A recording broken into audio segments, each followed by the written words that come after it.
Race fans, it's time for the most famous words in motorsports.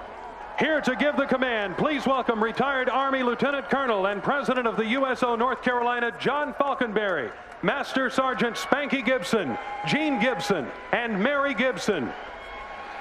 Race fans, Coca Cola and the USO are proud to salute America's servicemen and women everywhere.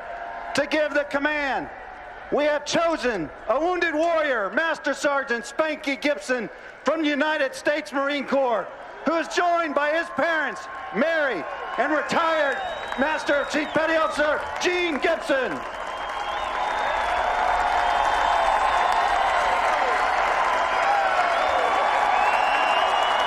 Everyone join us in those famous words.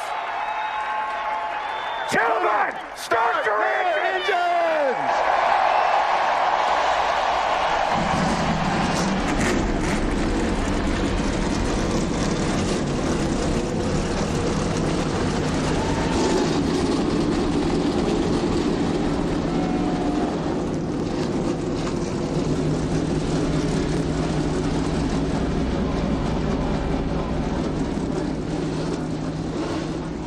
Well, the emotions, people already fired up. Let's get this show on the road. We'll be watching from the Hollywood Hotel, and we welcome in the guys who will call the race. As always, Darrell, Larry, and Mike. Thanks, Chris. Tomorrow, Memorial Day, is our most solemn of holidays in America. But around the world, this weekend also means something else. It's the greatest weekend of motorsports events worldwide. Mike, this, by far and away, this is my favorite race day. I mean, I had breakfast in Monaco. I had lunch in Indy, and now I'm going to have dinner. No, I'm going to have supper. I'm going to have supper here in Charlotte tonight. It just doesn't get any better than this. And tomorrow you're going to clean out the fridge with the Grand Am Series up in Lime Rock, Connecticut. Might cap her off. Might cap her off. Darrell, you've won this race 5 times. Nobody else is even close. What's the key? Mike, one of the things that you got to worry about tonight, it's hot.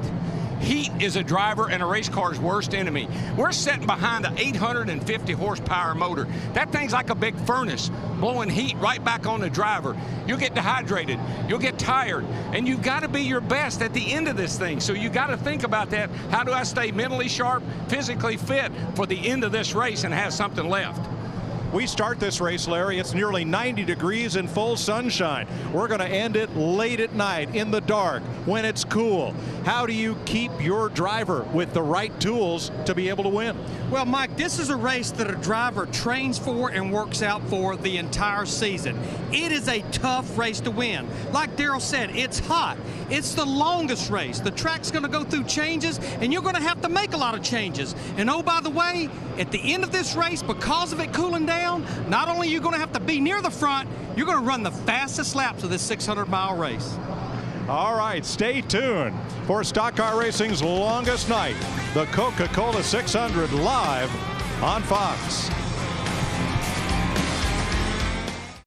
Happy Memorial Day weekend. The world's biggest LED TV screen on the backstretch there at Charlotte Motor Speedway, 200 by 80 feet, helping the fans enjoy tonight's race.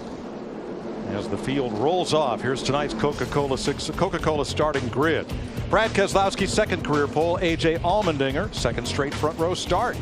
Carl Edwards won over $1 million last week. Denny Hamlin finished ninth here in 07. Jeff Burton has 3 Charlotte wins. Jimmy Johnson, a 3-time 600 winner. David Rudiman, the 2009 winner of this race, and last week's Sprint Showdown winner, David Reagan. Ricky Stenhouse Jr. in for Trevor Bayne, making his first Cup start. And Clint Boyer has a lot of momentum in the last 7 races. Jeff Gordon is a 3-time 600 winner, alongside the Rocket, Ryan Newman. Mark Martin, a 4-time Charlotte winner, and Martin Truex, top 10 in his last 2 races. Greg Biffle, Paul Menard. Then we look at Casey Kane and Brian Vickers in row 9, Matt Kenseth and Regan Smith in row 10. And Darrell, who you got on the radio? See if we can dial up old Carl Edwards. Hey, Carl, it's DW. You got a copy, buddy? Second. Did you say wait a second? 3,900, second gear, 30. He's working on his pit road speed right now. We don't want to be too intrusive. And Carl, DW, you got a copy? Hey, DW, you got me? Roger, got you, buddy. Hey, Carl, last week you were in an interview before the All-Star race. You said you're a little nervous. How you feeling tonight? I guess if you ask me with 10 to go, I hope I'm nervous. I hope I'm in that position again. Our guys worked really hard this week to get this other car ready to go. I don't know if you noticed that, but I tore that one up a little bit. And I think we're going to be good. I'm not really nervous. I'm a little excited to get going here. I think we got a fast Scott's Fusion. Got a lot of people here, and we're all thinking about the troops this weekend. This will be a heck of a race to win. 10-4, my man. Yeah, you got $1.2 million in the bank, and this is a big points race tonight. But I just give you a little bit of advice, okay? Keep her out of the grass. Amen. I will definitely not be in the grass on purpose. So I hope you guys have a good broadcast. Hope everybody enjoys the race. Thanks, DW. Good luck, my friend. Out in front of the field, Toyota Camry hybrid pace car. And doing the driving, watch out. It's Larry the Cable Guy, who, as mater, Larry said he did all his own stunts in Cars 2. Yeah, he does. He's a funny man. Brett Bodine with him, NASCAR former competitor in the Sprint Cup Series and the regular pace car driver. This race is brought to you by Budweiser, the beer that starts with full flavor and ends with a crisp, fast finish. Great times are waiting. Grab some Buds.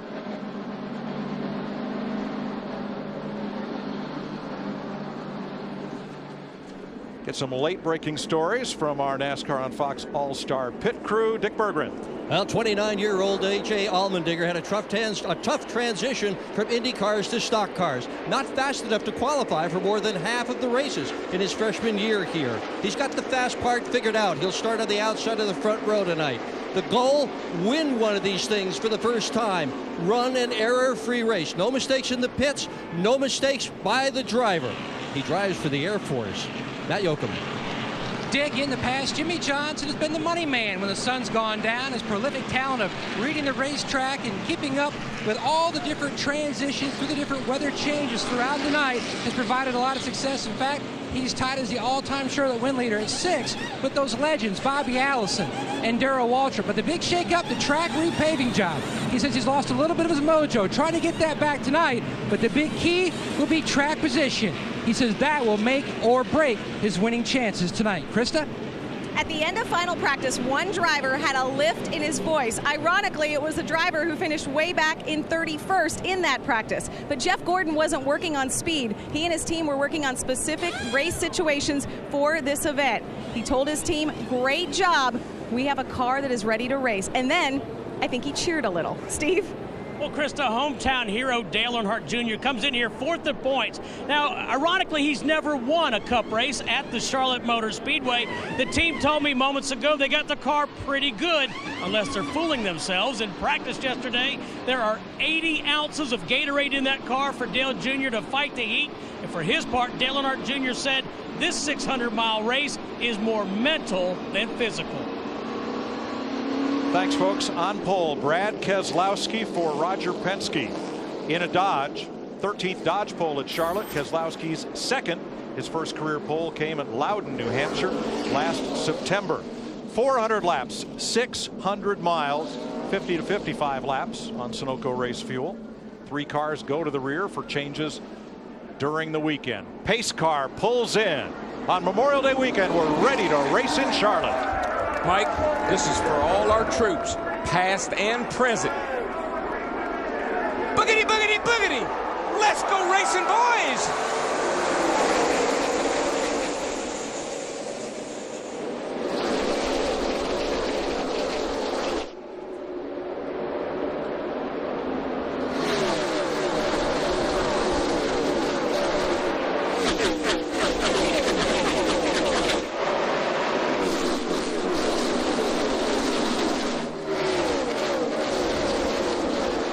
43 drivers head off turn 4. Keselowski with the lead.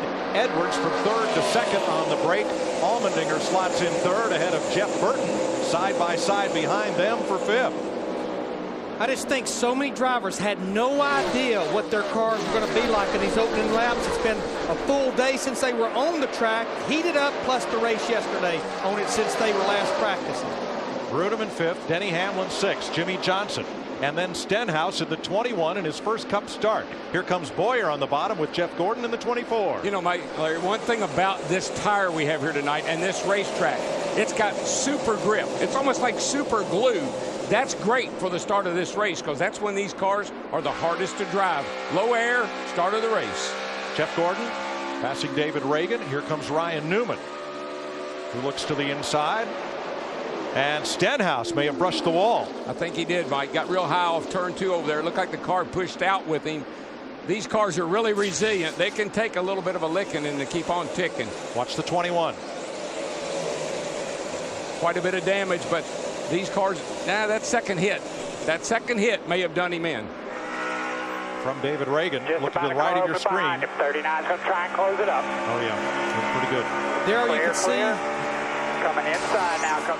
his right side tires up in that gray. There's no grip up there. The car just took off with him. Saw another rookie do that today at Indy. J.R. Hildebrand, tough day for rookies. Last lap at Indy, second lap at Charlotte. But we stay green. Keselowski's Dodge in front of Carl Edwards and A.J. Allmendinger in Fords. Then Burton, Rudeman, Hamlin. Then Johnson, Boyer, Gordon, and Newman. Stenhouse 11. Denny Hamlin moves underneath. Former winner here, David Rudeman. This will be for 5th. Just seems like through the years, the Joe Gibbs cars, for whatever reason, have set up everything they have. Joe Gibbs cars always run good here at Charlotte. Car in the wall, turn 4. It is the number 60, and that's Mike Skinner. Now he got into the wall with his primary car in practice, so this is a backup. And skinned the right side up pretty good. Yeah, that's pretty heavy damage.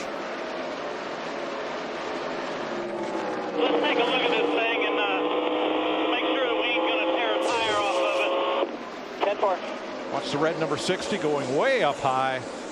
Just a little too dirty up there just at this point of the race to get up that high. I know he maybe didn't intend to get up there, but it just shows you how dirty and how little grip there is on the high side right now. Skinner continues. We stay green as Jeff Burton, the number 31 Chevy, closes on Allmendinger's Ford for 3rd. Now Jeff Burton at 31 had the fastest car here in practice on Thursday before qualifying. Jeff got his last win here back in October of 2008, 88 races ago.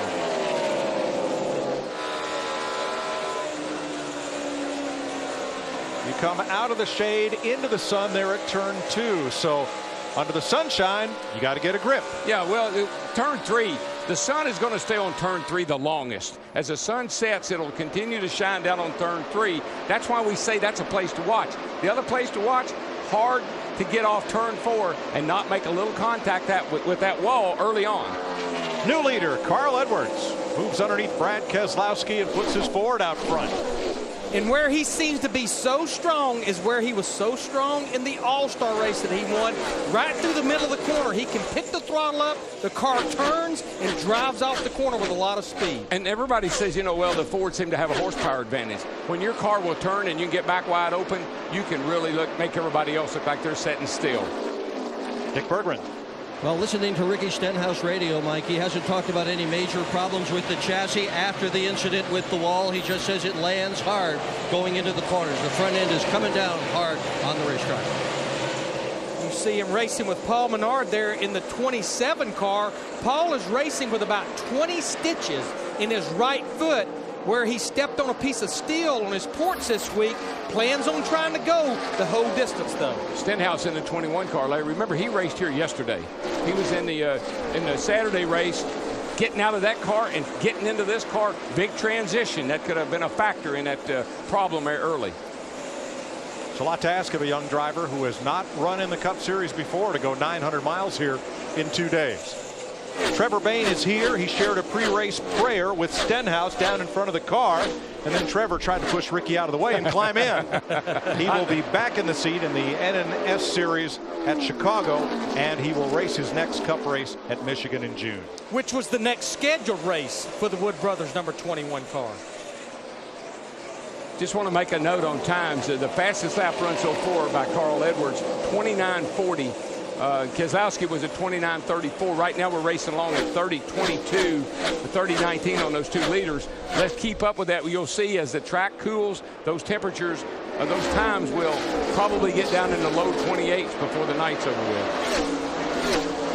One car to the garage early. That is Mike Skinner, who bounced off the wall within the first 10 laps of this race. We're working lap 12. One lead change from pole sitter Brad Keselowski to Carl Edwards.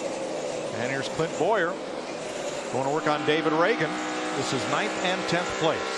You know, Dick Berggren talked about A.J. Allmendinger before the start of the race. As we ride with David Reagan there in the 6th car, I think a lot of people feel that this could be the next driver to go to victory lane. Well, and 2 weeks ago at Dover, I mean, he had a fast car. He was going to get up there and lead that race and a shot at winning it, but they had an engine problem. So if he can have some good luck tonight, look out. It's a rookie's year.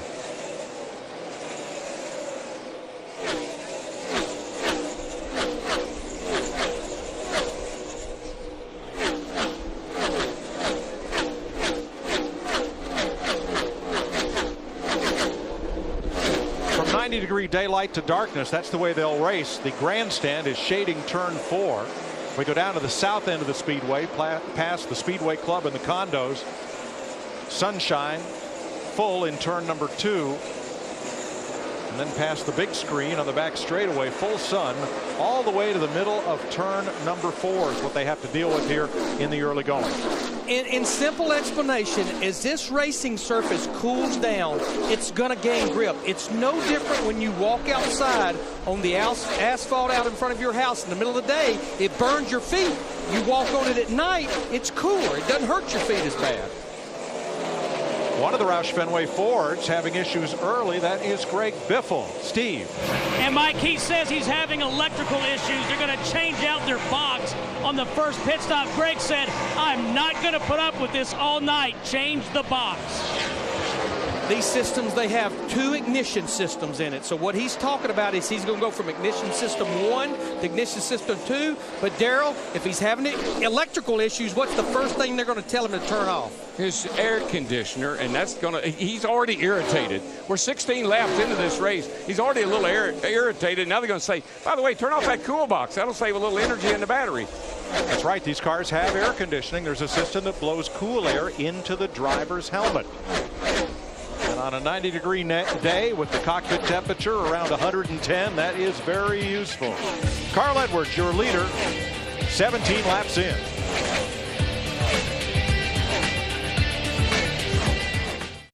That's Denny Hamlin, who runs in 5th place behind Carl Edwards, Brad Keselowski, A.J. Allmendinger, and Jeff Burton. David Stremme has just taken his car to the garage area out of the race, as has Lakeland, Florida's Joe Nemechek. So, Darrell, are you racing your car right now, or are you chasing your car up the racetrack, hoping to hang on till it gets darker and cooler? Right now, the car's driving you. You're just a passenger in this car right now because it's sliding all over the place, and you hit it. You chase it around. Wherever it wants to go, you go with it. Later on, when you make a few changes and the sun goes down and the track tightens up, things will get a little bit better, and you can start driving it the way you want to. I wish you'd look at that track temperature. Certainly the ambient is important. That track temperature, 126. A.J. Allmendinger in at 43. He has been working on our pole sitter, Brad Keselowski. Finally gets him here on lap 24. That is for 2nd place. 2 seconds behind race leader Carl Edwards, who just put a lap on Robbie Gordon. You know, the best thing you can have tonight is a fast car. Carl Edwards got a fast car. It looks like Allmendinger does too. The other thing that's maybe a little bit better than a fast car, and we'll see it here in a little bit, is a fast pit crew. If you got both, hello. Tony Stewart, his and Ryan Newman's cars running up in the order. Actually, Stewart's back at 25th. Newman is at 13th. Let's take a ride with smoke, Darrell. Really tight through that center, bud. Coming down here toward turning. He needs some adjustment. You can hear that. He's tight. That means the front tires won't hook up and turn. Want to run that white line. Get that left tire. What you try to do is get that left tire on that white line. There's some grip there. Push out to the wall. And listen how we say we back the corner up. What that means is you get out of the gas way early. But listen how quickly you get back to the gas. So rather than wait until you get all the way to the middle of the corner, you're backing the throttle before the center. That gives you a lot of corner exit speed. And as you can see here, that's a pretty quick lap around here, and a guy that's not terribly thrilled with his car right now. Stewart, the winner here in October of 2003. Now he's dropped 5 spots since the start of the race. Biggest movers going forward Regan Smith, Jamie McMurray, Dale Earnhardt Jr. They've all picked up 3 spots. There's the Southern 500 winner, Regan Smith. And remember, Regan Smith, even though he qualified 20th, Mike, you talked about him before the green flag, had to go to the rear of the field because of an unapproved transmission change after qualifying. And there's McMurray, who's picked up 9 spots as well.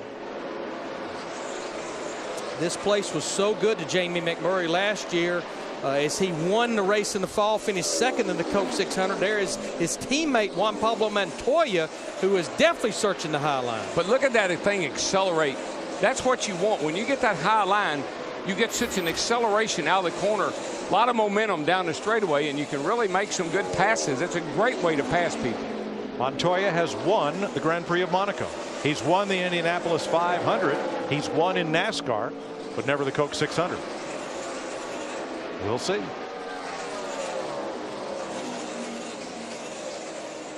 Clint Boyer trying to hold off Matt Kenseth in the 17 and his teammate Greg Biffle. Let's get an update on the Biff. Steve.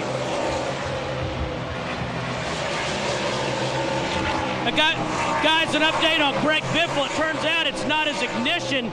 The cool box that blows cold air on him will be changed on the first stop, and that could be a big issue as hot as it is right now. And that's going to be a major change. I'm not sure that's something you can do in a real quick hurry. When we talk about air conditioning, it's not like you have in your passenger car. On top of his helmet, there's the hose right there. And that blows cold air, or cool air. It's not even cold. Cool air down on top of your head. And you know, Mike, they say keep your head cool, the rest of your body will stay cool. We've seen that demonstrated many times in this sport. Guys lose their, lose their lose their cool. Yeah, lose their cool. Yeah. Here's Matt. Temper. And DW always trying to stay ahead of the game. A few years back, Jimmy Johnson went to the Gatorade Institute, and they worked on making him sweat to see how much he sweat as far as how much hydration he needed to take in or not take in.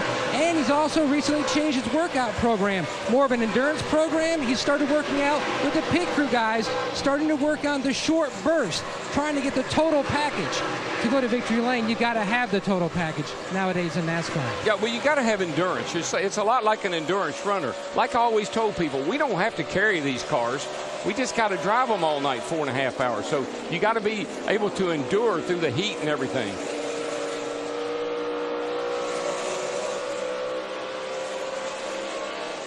There's Tony Stewart, and it's over 130 degrees inside that car. You see we have a digital thermometer mounted right there.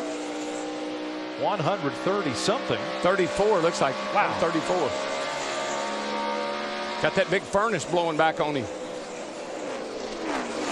33 laps complete in Charlotte. Carl Edwards leading A.J. Allmendinger by nearly 2 seconds. Carl Edwards still leading our aerial coverage by Goodyear. Everything we've learned making tires for the proving grounds of NASCAR inspires what they roll into yours. Goodyear, more driven. 38-39 green flag laps so far as Edward leads A.J. Allmendinger by 2.2 seconds.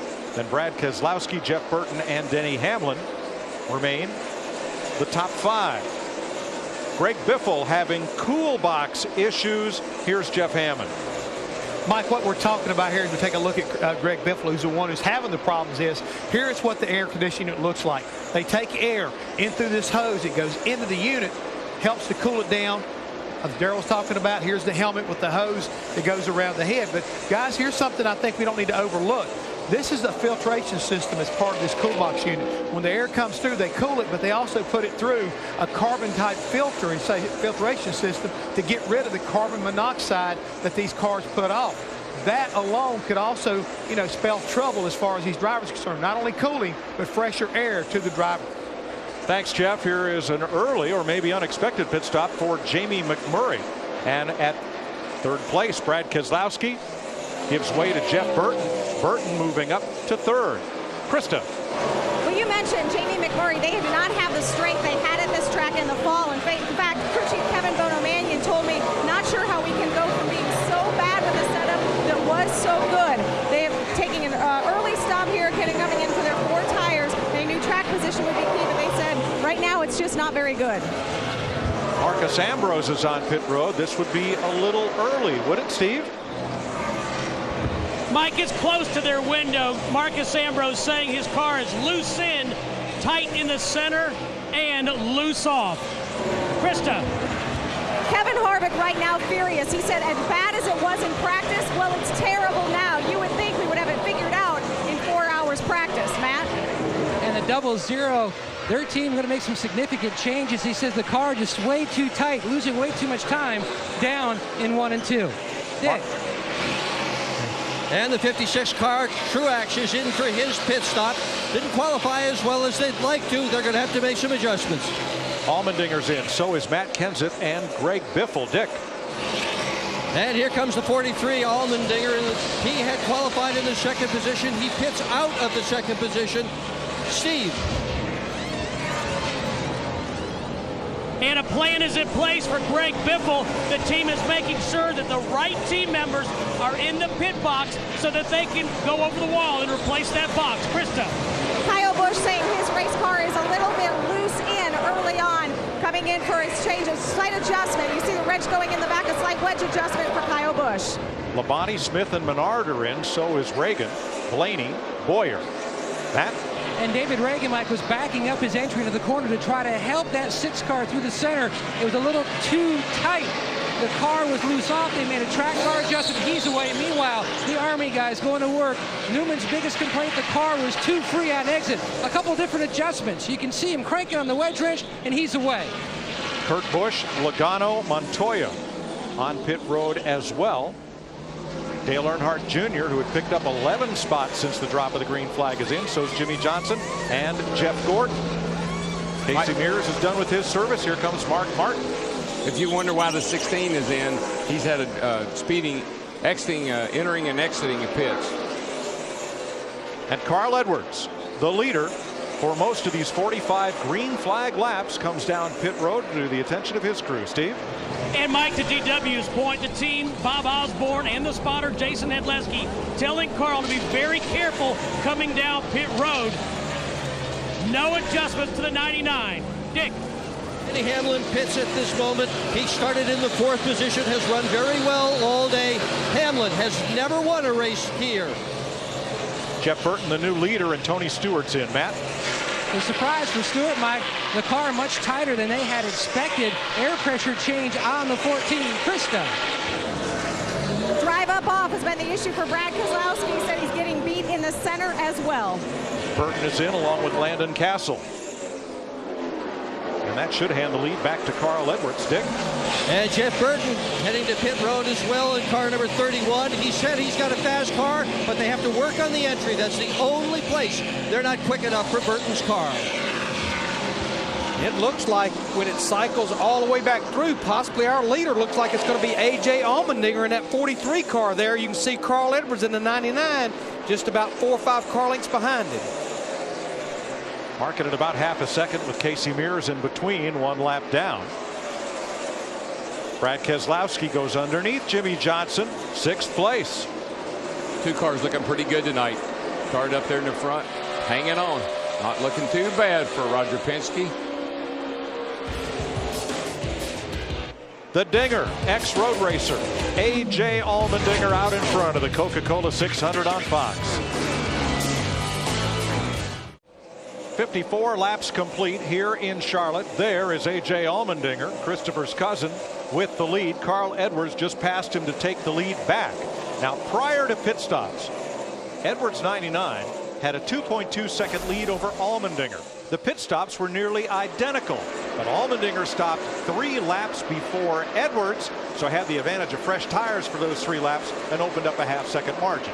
I also think another thing had happened, Mike, when they told Carl, when Bob Osborne told Carl, look, some guys had just got nabbed, his teammate 16, Greg Biffle, just got nabbed for speeding. He warned Carl, don't come on pit road too hot. I think that was a factor as well.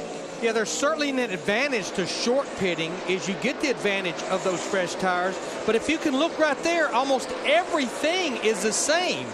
The crew, the driver getting on and off pit road, and the total time. But certainly one of the disadvantages is somewhere between you pitting and, say, for instance, when Carl Edwards pitted, if a caution comes, but it all worked out that time. 84 miles into the Coca Cola 600. First to second, 1 second. Carl Edwards and A.J. Allmendinger. Denny Hamlin now third. And here is Matt Kenseth, who started 19th. Matt, he's up to fourth. Mike, a problem on the 17 for Kenseth. Shortly after his stop, he told his team that he has a vibration. He feels like it's a rear tire that has a vibration. He's trying to hold on. A few moments ago, he says, I'm not sure how much longer I'll be able to stay out here. He's currently running in the 4th position. Well, Matt, we've certainly heard this a lot this year, not only from Matt Kenseth, but from almost every driver.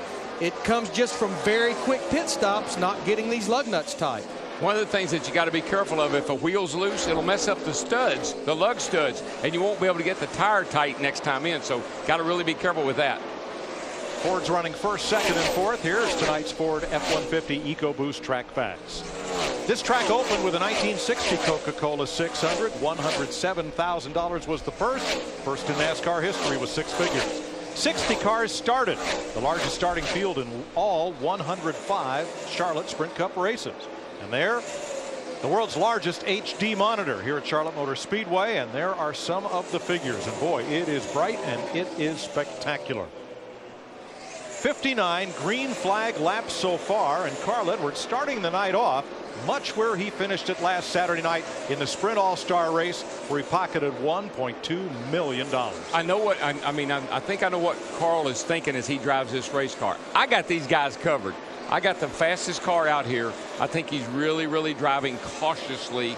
I see him go through with lap cars, getting on pit road, a lot of being very cautious early in this race. Last couple of laps, the fastest car, though, has been the number 88 Chevrolet of Dale Earnhardt Jr., who started 25th. And Steve, he's up to 10th. And Mike, he made up a lot of that traffic, or a lot of that ground in traffic. In fact, before he pitted, he told Steve Letarte it's a little slick on the right rear, but really good in turns 3 and 4. The car started loose, but that went away. It's a little bit on the snug side. They made no changes on that last stop.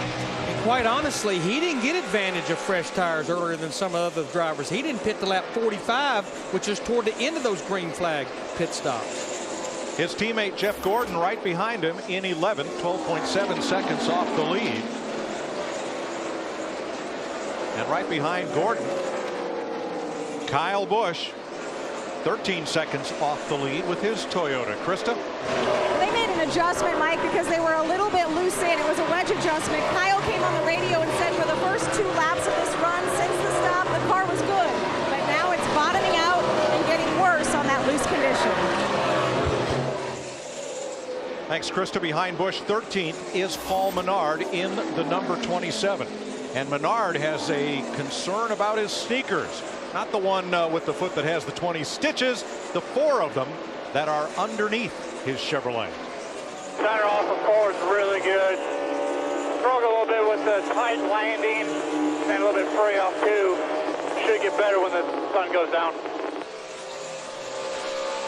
And Darrell, what he's talking about, that tight landing, is when that car goes down in the corner and really gets the full travel, the front end's not responding. It's not turning. Yeah, turn 1 that's the only place you're going to hear that used, the car's landing. Turn 1's got a little hump going off into the corner. When you drive down in there, that thing wants to just hit the ground. Everything compresses and the car lands. What you'd like to be able to do at that point is gas it up and go if everything's working right. Well, it's working right for Carl Edwards. He has opened up his lead on A.J. Allmendinger now to 2.9 seconds. You know, we talk about Carl Edwards and how he works out and how he trains. Now, during the offseason, he loves to visit exotic places and see different cultures. He doesn't do it in a rental car. He does it by bicycle. This past offseason, he was in Vietnam. 2 years ago, he toured Thailand on a bicycle. Carl Edwards is pedaling hard to win the Coca Cola 600. He's out front now by 3 seconds.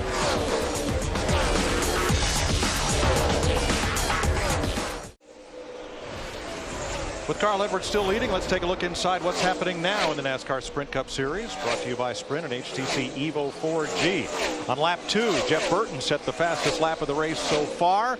Speeds will go up as the sun goes down tonight in Charlotte. And most laps led. Carl Edwards has led 57 laps. Brad Keselowski 7. A.J. Allmendinger 5. Fuel your inner NASCAR fan with live in-car audio. Available on NASCAR Sprint Cup Mobile and the new HTC Evo 4G at sprint.com/speed. Tell you a guy that's picked it up just a little bit. Carl might want to start wondering about or worrying about it. This cat coming right here. The third car there, Denny Hamlin. He's into second place now, and that car's picked up some speed since that last pit stop.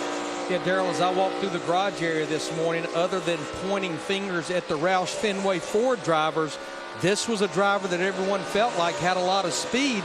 Hard to believe. We keep talking about it. 8 wins last year, battling for the championship. Still looking for his first win in 2011.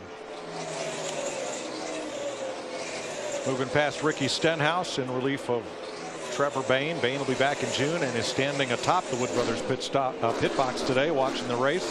How grueling is it to go 600 miles in Charlotte? We asked some of the men who knew best. It's a long event that you have to prepare for on all fronts. I learned a long time ago to not ask how many laps are left. It's probably a little more mentally tough than it is physically. It'll wear you out if you let it. So you kind of have to manage yourself and manage your race car. If you're having a horrible night, nothing's going right, you're 2 or 3 laps down, man, it just never ends. It's just that last 100 miles really does test man and machine.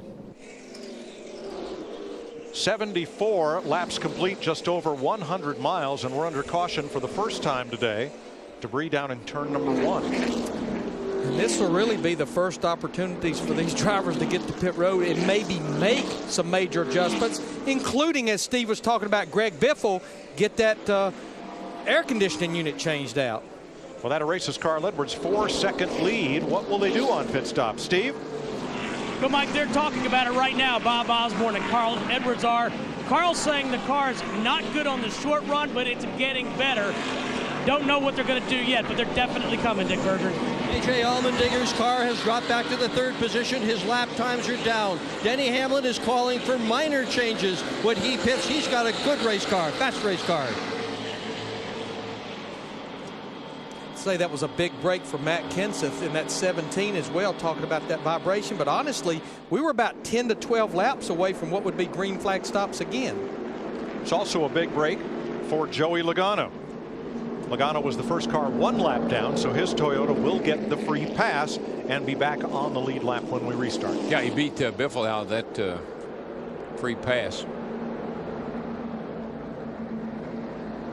Recently, our NASCAR on Fox and Speed Audio team awarded the Sports Emmy for Best Live Event Sound. Let's show you why.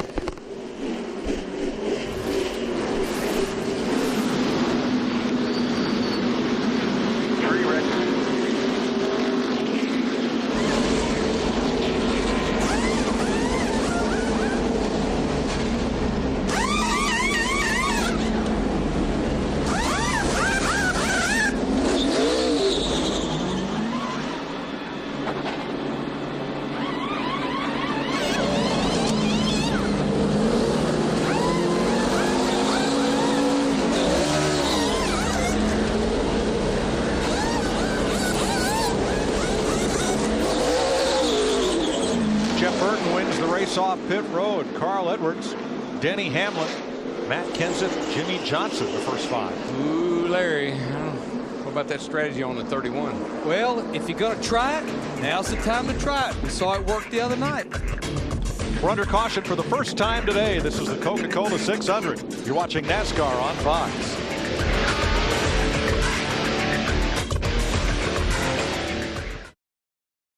Getting ready for the restart. Bobby Labonte too fast exiting the pits, and he will restart in the back. We have 27 lead lap cars led by Jeff Burton, Carl Edwards, Denny Hamlin, Matt Kenseth, Jimmy Johnson, and Brad Keselowski in the first 3 rows. You know, Carl Edwards over here last week put a lot of laps on his left side tires and maintained speed. So this is a good experiment for that 31 car. Let's see what we're going to get, what we got here. Allmendinger 7th, Rudeman 8th, Kyle Busch up from 21st, and David Reagan your top 10. 79 laps complete this time by.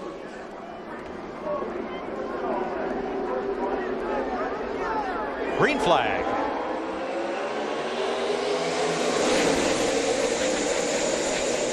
Denny Hamlin in 11 was pushing Jeff Burton in the 31 when they crossed the start-finish line.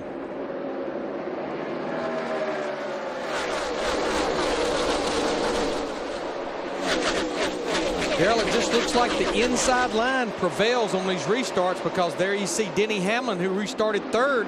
He takes over the second spot. Yeah, it does. It has all the last couple of races over here. 3 wide, top of your screen, right on the bottom of the racetrack. Casey Kane took it 3 wide to David Reagan and Paul Menard. He gets Reagan, but Menard gets away.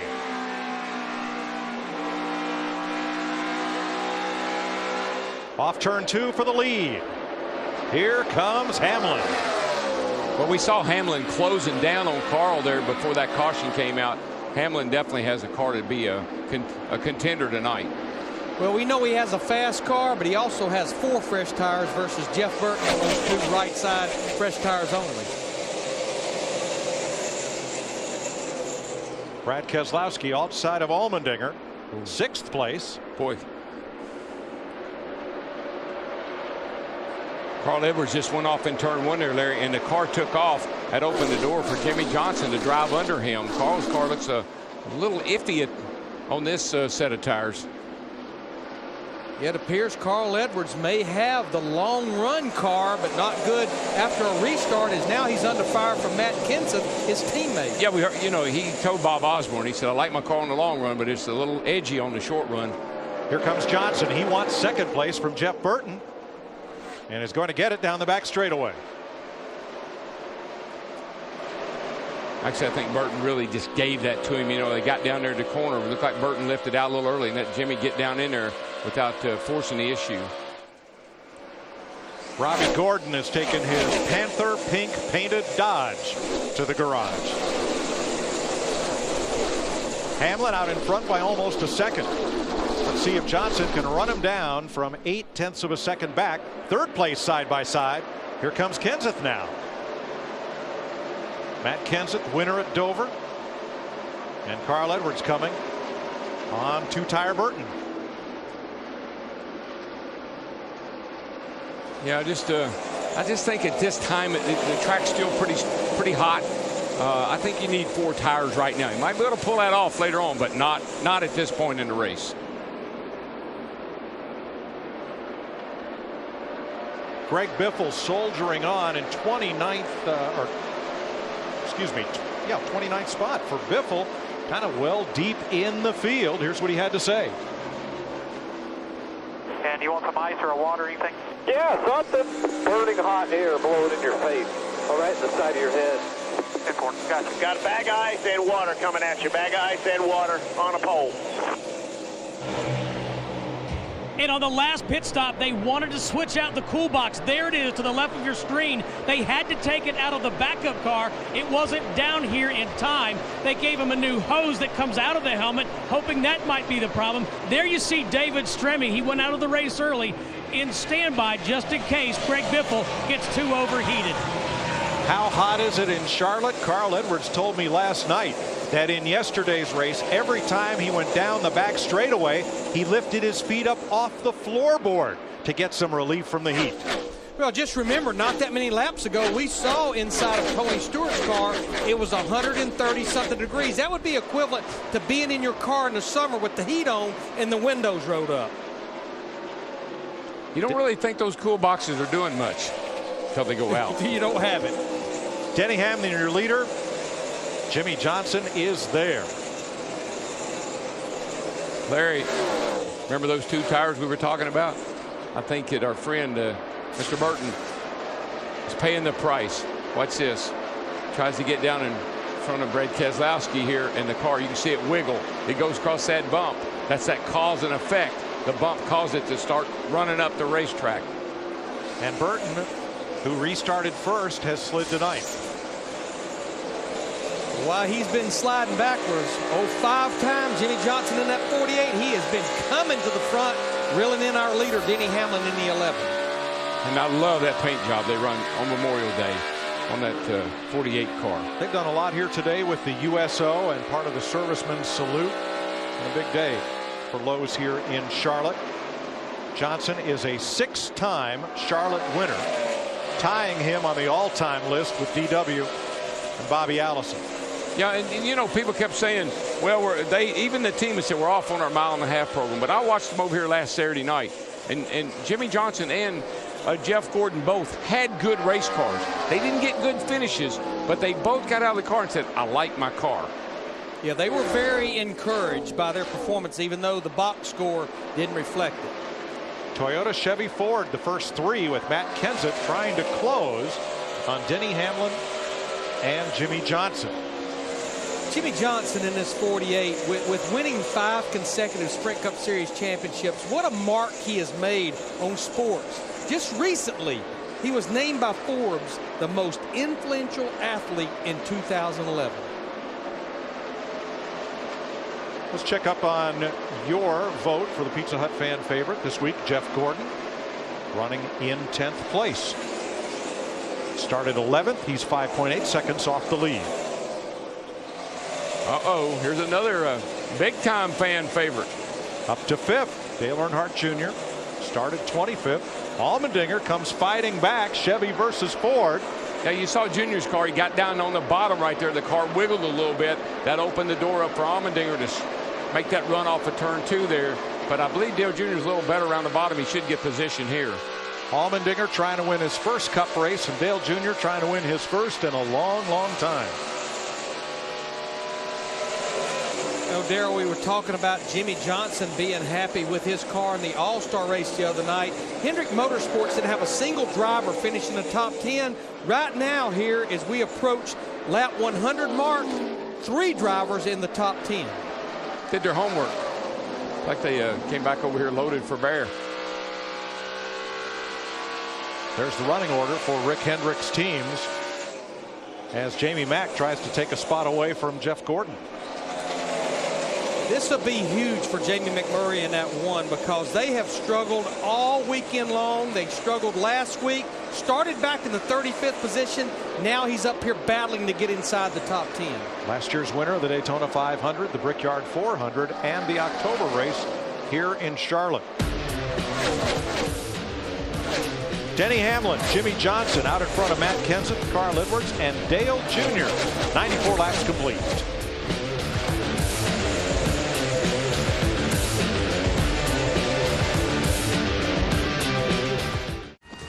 Second caution of the day in Charlotte. Bobby Labonte has spun at turn number 4. Nobody else involved, but it was close. Second caution of the day. The thing just steps right out. I mean, you can see it's loose, loose, loose, and he can't get it back. You could see it leaving black marks as he was sliding. Staying in the gas, that's what you do. You stay in the gas, keep it off the wall, and you lock it down and hope nobody hits you. It's a little dicey when you see this orange 20 car coming here. Yeah, Joey Logano wasn't sure what was going on exactly, I think. Neither was Digger. Greg Biffle will get the free pass. Here it is in our Exmo Extreme Slow Motion cam. Locked down. Here's cockpit full of smoke. About. Yeah. That's when you're looking out that left window when you're spinning like that, saying, "Oh no!" Logano was able to miss him. Pit road is open. Here's Matt. Mike, on the previous run, that bad vibration turned out not to be a loose wheel. All the holes looked fine. Kansas said the car's a little bit tight. The track is coming to him. Small air pressure change. To Dick. Denny Hamlin pits out of the lead. He's on the top of the left side of your screen. They set the car up to be a little bit loose. Hamlin said it's too loose. They're going to try to fix that now. Steve. Dick, Carl Edwards just got a drink. He says, I can't get it to turn right now. Half a round of wedge out, 4 tires for Carl Edwards in the 99. David Reagan's going to lead him off pit road. Brad Keselowski said his car was still tight in the middle, but the entry was perfect, and it's finally starting to come to him. They had pulled a spring rubber on the last stop. A small chassis adjustment this time, Mike. Joey Logano has to back up to leave his pit because Dave Blaney's sitting there with the hood up. Logano made a nifty move to miss this one. Yikes. We're under caution in Charlotte.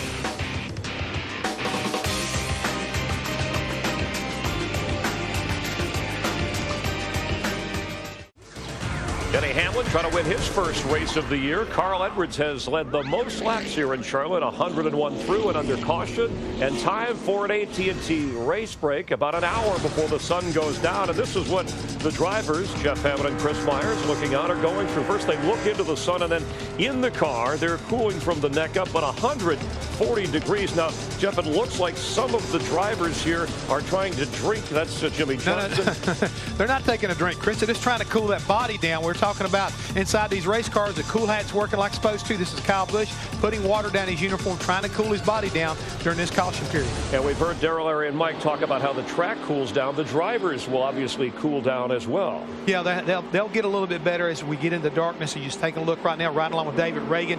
You can see there's a variety also of shields right here. Right now, this is Kevin Harvick on board the 29 car, and you can see he's already got a clear shield in his car, getting ready for the later night race when everything gets dark. And again, in about an hour, the sun is supposed to set here. Time to check out the AT&T Fastest Pit Crew Award through the season. And AT&T wants you to text the number to 234-567. The pit crew you think will average the least amount of time there on pit road. AT&T, the nation's fastest mobile broadband network, getting faster.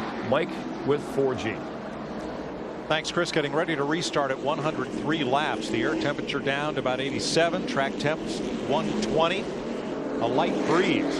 28 cars on the lead lap. David Reagan, David Ruderman, Juan Montoya with 2 tires on this stop. Then Denny Hamlin, Matt Kenseth, Marcus Ambrose, Keselowski, Kurt Busch, Carl Edwards, and Dale Earnhardt Jr., the top 10. Now, let me explain something. I know people say, well, you said last time 2 tires wasn't the way to go. This time it's okay because you don't have that many laps on your left side tire. So its strategy changes based on the circumstances you're dealing with. Track's cooling down, and only about half the laps on those left sides than Jeff Burton had earlier. Reagan, who picked up his first Sprint Cup checkered flag in the Sprint Showdown last Saturday night, narrowly missed a Daytona 500 win with a mistimed restart back in February. He's trying to scoot away. Boy, Marcos Ambrose, he's in a tight spot, and he's trying to get out of there. He's in the number 9. Ambrose is another driver that went with just 2 right side tires. A little harder to do when you're back in the pack. Yeah, you need the maneuverability, and of course you see he got a great run off of turn 2 right there after he come off real high. Got a lot of momentum. Here comes the 4 tire brigade on the bottom. Carl Edwards 99, Kyle Busch in the 18, Jimmy Johnson in the 48 trying to work their way up through. When you know a guy has 2 tires and you got 4, you'll mess with him. You'll get right up underneath him because you know he can't stand it. He gets a little too loose. Kenseth second, Montoya third, Hamlin fourth, Kurt Busch, last year's winner, fifth in that yellow Dodge. You know, I just had been watching Kurt Busch in that 22 car. He has struggled all weekend long with this car. Started back in the 24th position. Mike, you mentioned won this race a year ago. Actually, the last time he went to victory lane in a points race. Boy, I don't know what happened to that 88 car. We talked about how fast he was there, but man, he is in trouble right here. That car is not hooked up at all. He's getting passed on both sides. And Darrell, before the caution, Dale Earnhardt Jr. was the fastest car on the racetrack. He lost 6 spots on the prior pit stop because his tire changer slipped on some spilled fuel, but he fought his way back up to 5th at the caution flag. Now he's fallen out of the top 10 to 18th. Now these are teammates fighting for the lead, David Reagan and Matt Kenseth. If you believe in momentum, that 17 ought to win this race because he won at Dover, he won yesterday in the Saturday race, and here he is going to the lead. He has those 4 fresh tires, got a great run off turn 2, is able to complete the pass through 3 and 4. New leader, Cambridge, Wisconsin's Matt Kenseth. In front of Georgia's David Reagan. They both drive Fords for Jack Roush. A Joe Gibbs Toyota for Denny Hamlin in 3rd, a Chip Ganassi Chevy for Montoya 4th, and a Penske Dodge for Kurt Busch in 5th. One thing I'm noticing, though, these guys have been all talking about track position this year more than maybe ever. And guys that took 4 tires and got back in traffic are really struggling to get back to the front or to pass cars. Aero is really important, and it seems like it's affected these cars maybe more lately than it has in a long time. Carl Edwards in 6th. Drops below Kurt Busch, moves up into the top 5. And you've got to wonder, relative to the field, is that car as good now as when he led 61 laps early in the race. I think the thing that we keep an eye on with him is he says he has a good car on the long run. And I think that's really what he's set up for, is the long haul. See a little bit of trash on the front end opening of Juan Pablo Montoya in the 42 car. That's where the air goes in to cool the water that's in the radiator. Don't know if it's going to be a big issue just now, but they definitely will have him keeping an eye on that water temperature. Two ways to clear that: get up close behind another car and let the air pressure differential do the work, or make a pit stop. And he could try to do that with Carl Edwards right here in the 99 if Carl, which I think he's going to get by him down the front straightaway here. Yeah, Carl stuck that nose right up under Juan's car, the back of his bumper there, and that loosens you up just enough that you can slip right on by.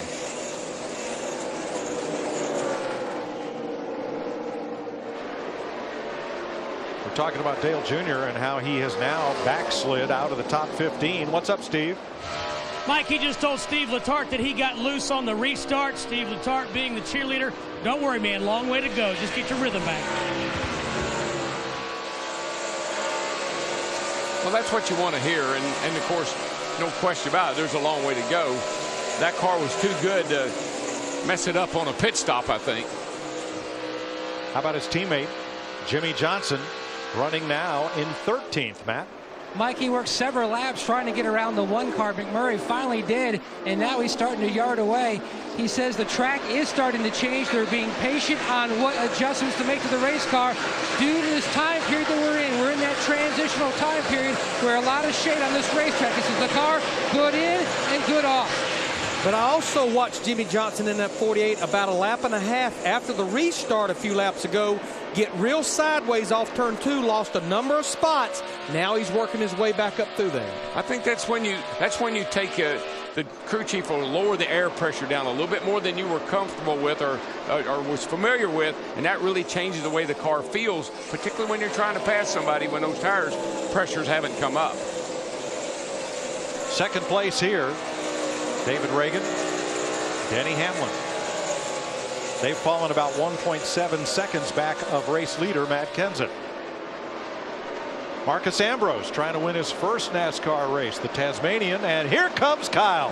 Whoa, put your nose right in there. And well, that's when the spotter says, inside, he's looking, he's there. You better let him have him some room. David Rudiman in the middle in that 0-0.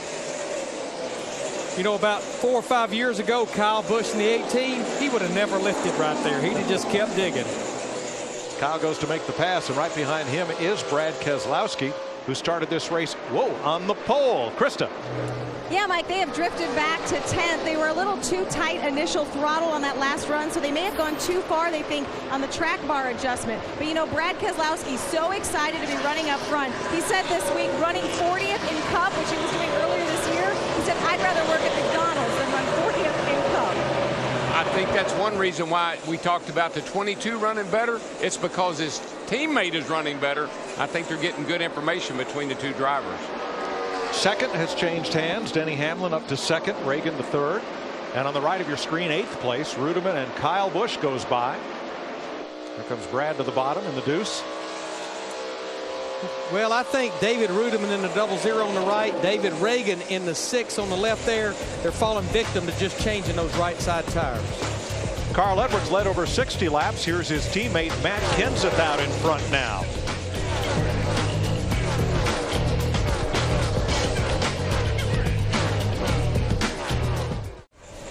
.123 laps complete. Matt Kenseth out in front of Denny Hamlin by 3 seconds a moment ago. Casey Kane had a big slide in turn 2, thought he might have hit the wall. He slowed, then gathered his momentum back up, and Kane's able to continue. Here's Kenseth, your leader, now by 3 seconds ahead of Denny Hamlin. Yeah, he's walking the dog now. He's pulled away from his competition. The car looks great. Guy with a lot of momentum right here. The Roush Fenway Fords are first, third, fourth, and deep, as they say. What's up with Greg Biffle, Steve? Well, Mike, the Cool Box saga continues for the 16 and Greg Biffle. They wanted to change it on that last caution, but in fact, they decided to change hoses. Problem is, they didn't tell Greg what the plan was. How stupid are we? I don't even know what you're doing. You guys guys are something else. I mean, unbelievable. Unbelievable. Greg, they had to look in there to see if that damn hose was going to be long enough to get from your helmet to the corner window. How about you just fill me in with what they're going to do? How about that, so I'm not in here wondering? That's all I'm asking. Just fill me in on the plan. I don't know the plan. If they don't get him cooled off pretty soon, he's going to blow up. He is not happy. Aggravated, man. Aggravated. But you've been out there for 180 miles. You're hot. You're tired. Your cool deal isn't working, and your car's not so happy either. Well, I certainly understand where Greg Biffle is coming from. He just wants to know what they plan on doing. But I certainly understand Greg Irwin, his crew chief. He's more than trying to fill Greg in on what's going on. He's just trying to get the job done. Yeah, it's like sitting in an airplane on the tarmac, and you're not going, and you'd love the pilot to come on and tell you why. So that would just calm you down a little bit. That's what Greg's saying.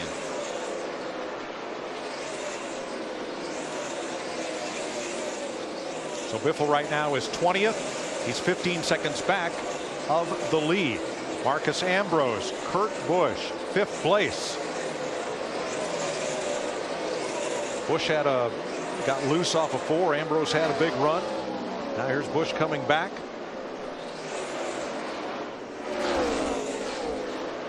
And Paul Menard racing David Rudiman now for 13th place along with Jamie McMurray. We mentioned that Menard has 20 stitches that he cut. He kind of tripped on his dock earlier in the week in one of the off days, and Matt Yoakum has the update. Mike, remember Bob Tooney led an all-group effort at RCR trying to help out Menard. They took the insert out, and then they replaced it with a high-tech piece of carbon fiber. It has about a 1/4-inch raise built in off the floor of the shoe and about an inch cut away from the side to provide more room for his foot so it touches the least amount of the shoe as possible. And this morning they drilled 3 holes to the side for added ventilation, just trying to help get some of that heat to dissipate from inside that shoe over the 600 miles. I tell you, when a driver has a minor injury like that, you might say, it's so agonizing and it's so distracting. And as this race wears on, I'd just be surprised if that doesn't create a problem for Paul. They intended to have Mike Skinner standing by after Skinner's car dropped from the race to try to get in if Menard needs relief. He said earlier he's going the distance. You know what, Mike? The best thing you can do for a driver like Paul Menard is tell him you got somebody standing by. You will not get out of that car. Well, I think also the other good thing that's going for Paul Menard, looks like he's got a pretty fast race car tonight. 130 laps complete in Charlotte. You're watching NASCAR on Fox.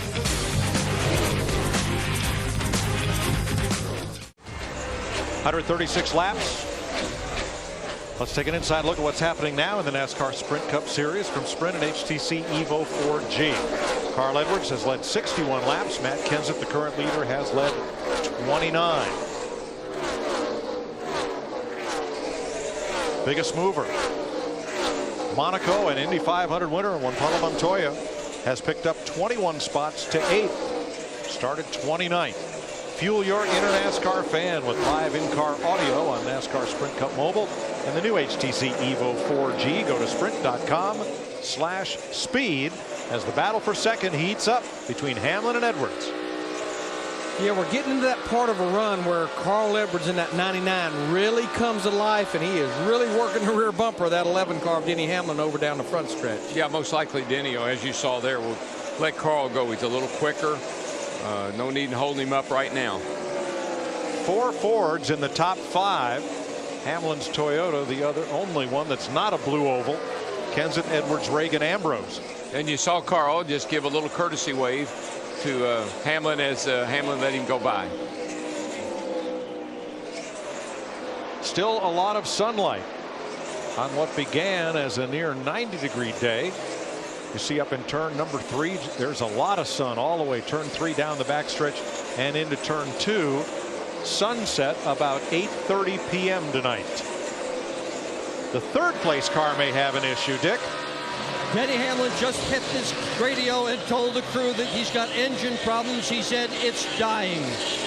But just remember, all year long, as you see Mike Ford, his crew chief on the left, Joe Gibbs Racing, has had a lot of engine issues. They felt like they had their arms around it, but it seems like it's coming back to them again, Darrell. Yeah, I'm really surprised because I know they backed the power down in the engine. They put parts in the engines that they knew would be real reliable, but apparently they got something going on. Let's see if we can hear what's going on.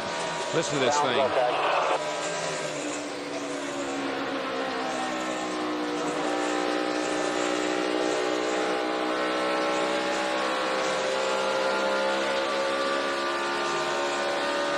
How are your gauges?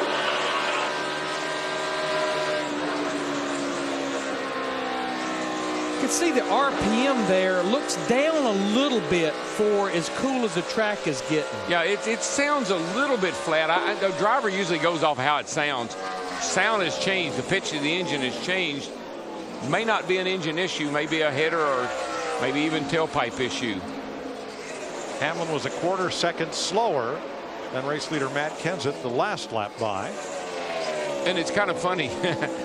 Carl Edwards goes by and all of a sudden I got an engine problem. So, you know, psychologically sometimes things start to happen in the car too. Well, the feeling in the garage area is that Ford's research and development on the new FR9 racing engine headed up by Doug Yates in the Roush Yates engine group has really come to fruition. Although NASCAR Series director John Darby told us that after Dover they took one engine from all four makes to the dyno, and they all measured maximum horsepower within 1%. There was only a 6 horsepower difference, strongest to weakest. I just think it's such a combination of things, Mike, as we're riding with Kyle Busch here in the 18 car sitting back in the 9th position. Yeah, their engines are making good horsepower, their cars are working good, but I think those 4 Roush Fenway drivers are hungry right now, Matt. The double O of Rudiman is in now. They were talking about pulling a spring rubber. The car extremely tight at one end of the racetrack. Slow stop. He's finally away. And then it was very free on exit. They're looking over the wheels right now to see if they might have had a loose wheel as well. Jamie McMurray locks up the tires coming onto pit road. He is in along with Kevin Harvick. This is some of the same drivers that pitted at the beginning of that last green flag set of pit stops. Krista? Jamie McMurray has just been chipping away at it with slight air pressure adjustment changes every single run. They are definitely running much better right now, and so is Kevin Harvick. In fact, 100 laps ago, they said he was terrible. Now he says we're a lot closer, just a little bit tight. Casey Mears is done, and pit road becomes a busy place. Brad Keselowski, Allmendinger's in. Here is Menard, Earnhardt, Mark Martin, Boyer, Smith, and Truex. Dick? Allmendinger in for a pit stop. The car is better than it had been. They still got to do some work on that automobile if Dinger is to win his first here in the Coca Cola 600. Pit crew has been good despite missing 2 guys. Here comes Carl Edwards. Steve. Mike, Carl Edwards saying I can't get it down to the bottom. It's tight on the gas and it's compressed on the nose. They're going to make an air pressure adjustment. Matt. Jimmy Johnson wanting the same adjustment that he had last time, a slight track bar adjustment as well as a wedge adjustment. He's away, his car on the tight side. Meanwhile, the 17 of Kenseth just keeping up with the racetrack. Air pressure change for the former winner of this event, Krista. Jeff Gordon right now just saying he's so tight, he's pretty much stuck back in 19th, 20th place. He's just hoping the car gets better when the sun goes down. Dick? Well, Kurt Busch is pitting. He has done an amazing job. We're looking right now at the number 11 of Denny Hamlin, who has said that the engine is a little bit better, but it still isn't right. There's Kurt Busch, who has done an amazing job from the 26th position forward. Likes the car very well tonight. Everyone on the lead lap except Ricky Stenhouse and Bobby Labonte have now made pit stops under this green flag sequence. There's Ryan Newman away, along with Casey Kane just in front of him. And here comes Stenhouse in the Wood Brothers Ford. Yeah, I think so many of these drivers saw how much ground they lost in that first set of green flag stops by staying out. All of those cycled within about 4 laps of each other. Bobby Labonte also makes his stop, and we have now cycled through all the lead lap cars. When pit stops began, Matt Kenseth had a lead of 6.9 seconds over his teammate Carl Edwards, and the Killer Bees, his pit crew, have done it again. They picked up a full second on Edwards with the pit stop exchange. Yeah, he was on and off quicker than anybody. Really gapped everybody off of pit road. So mark the lead at 7.8 seconds as we go to break. 148 of 400 laps complete.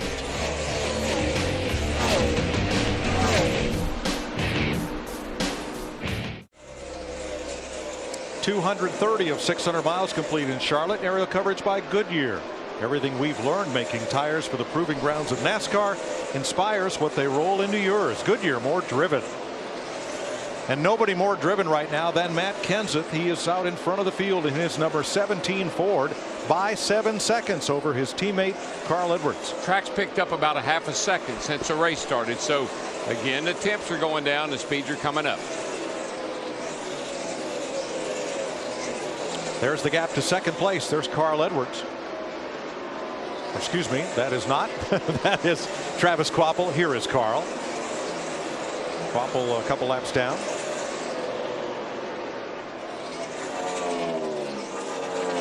And a second and a half behind Edwards will be Denny Hamlin's Toyota, the third place car.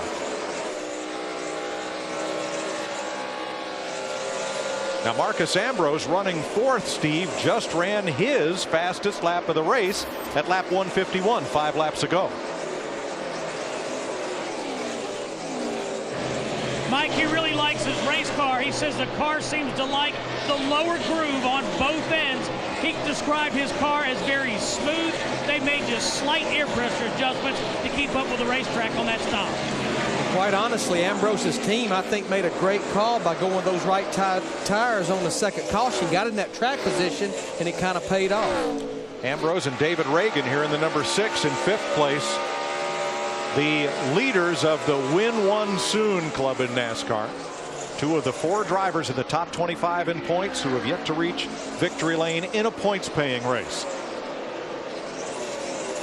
Brad Keselowski started this race from the pole, trying to give Roger Penske a better day than he had at Indianapolis, where his highest placed of 3 cars was 14th. Keselowski and Kurt Busch are the 2 Penske Dodges in this race. Dick? Busch felt the vibration almost immediately after that pit stop, Mike. He has now decided he has a loose right rear wheel.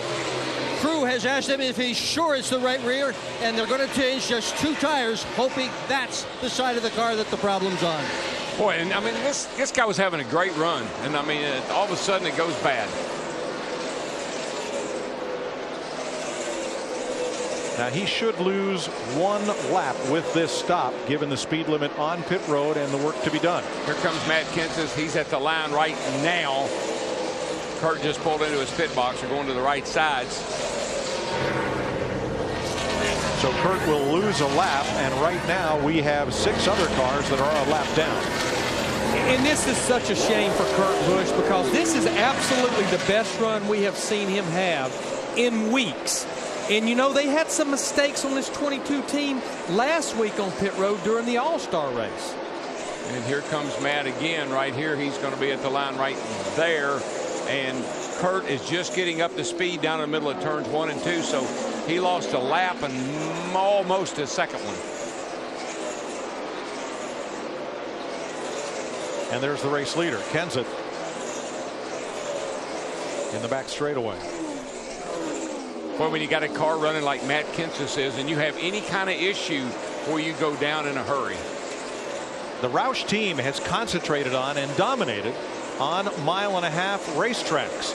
The car Kenseth is driving is the car with which he won Texas and led 169 laps there. That's a track shaped and in size very similar to this one. One of the things they talk about, you know, we talked about all the engines seem to make about the same power, but I still think one of the big issues for all the other teams is the ability of these Ford cars to run more tape on the grill.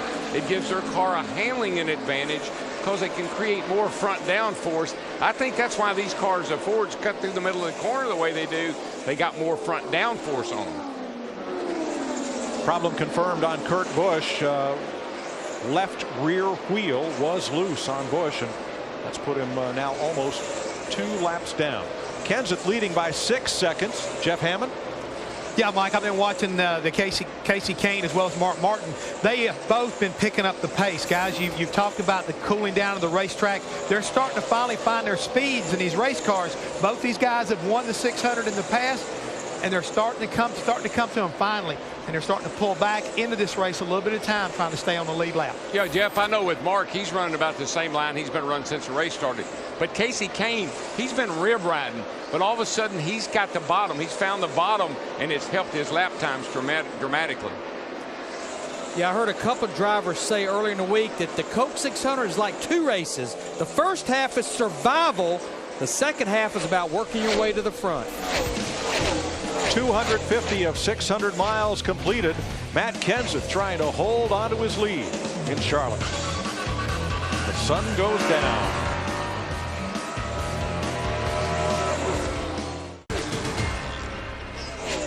Summer's officially here. Collect the Coca Cola cans of summer. Open a Coke and open happiness. Riding with Tony Stewart where it's 137 degrees inside his car. And he'll get a little respite as the caution waves. For the third time tonight, a beverage can out on the track has brought us under caution for the third time. And the one driver that hated to see that caution was Kurt Busch in that 22 car, who had just made that unscheduled stop about 15, 18 laps ago, far from being the first driver one lap down. I can always take the wave around. That's right. There were 5 cars one lap down, the first of which I believe was Regan Smith. But any driver who is 1 or more laps down can elect not to pit and pull up behind the pace car. As long as all the cars ahead of him on the lead lap do pit, they would be in position to be waved around on 1 to go. The good news is you get a lap back. The bad news is you don't get fuel and fresh tires on this caution. But he was almost 2 laps down, so he saved 1 by that caution. Now he takes the wave around. He should be back on the lead lap for a little while until he has to make his pit stop. Correct. Regan Smith is the free pass. Now Kurt Busch was on pit road at lap 159. So that's just 12 laps ago. Larry, that might be a worthwhile gamble. Well, I think it definitely will be for Kurt Busch. I also think since we probably only got about 20 laps on our tires, you may see some drivers go with just right side tires. Matt. And that's what they were discussing with the 17 at Kenseth. He says his car a little tight on this run, but very pleased with how the racetrack is coming to him. Dick. Bottom left of your screen, going to make a minor chassis adjustment to the car. Hasn't said anything more about the engine. Steve. Carl Edwards gets a drink, Dick. He says the car is just a little bit light on the nose. They're going to adjust with air pressure and wedge. Krista. Brett Keselowski talked about wanting 2. Paul Wolfe, the crew chief, said no, we have to go with 4. Keselowski said he was a little bit free at the start of that run, but then got tight. You see a bunch of guys did take 2, including Jamie McMurray. Marcus Ambrose leads Jamie Mack off the pit road, then Juan Montoya and Matt Kenseth.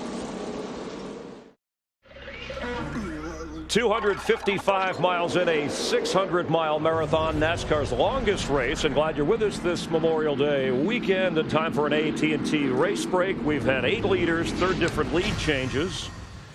And the day started as any holiday weekend with the military and those of NASCAR spending some time. The heat we talked about, sun should set within about 25-30 minutes, but affecting everybody, not just the drivers.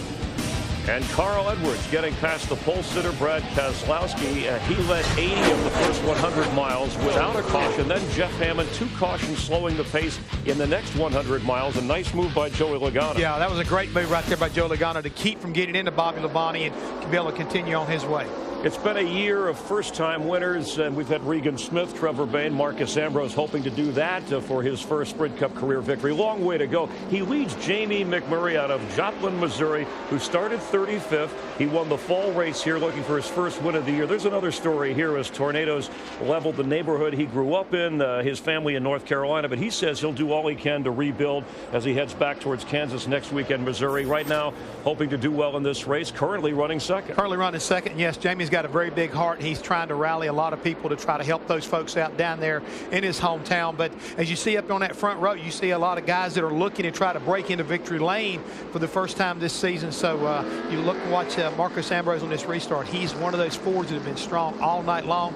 Wants that first win, especially for Richard Petty Motorsports. And Matt Kenseth, who's running fourth, has led the most laps so far. Let's take a look at today's current standings for the fastest pit crew. Get in on the action, texting the car number that you think will do the best. AT&T, the nation's fastest mobile broadband network, getting faster with 4G. Let's rejoin Darrell Waltrip, Larry McReynolds, and Mike Joy. Chris, 7 cars took the wave around. They're at the back of the pack. And Clint Boyer had a long pit stop with the hood up. Ready to go back to green. Marcus Ambrose, Jamie McMurray bring him down for the green flag.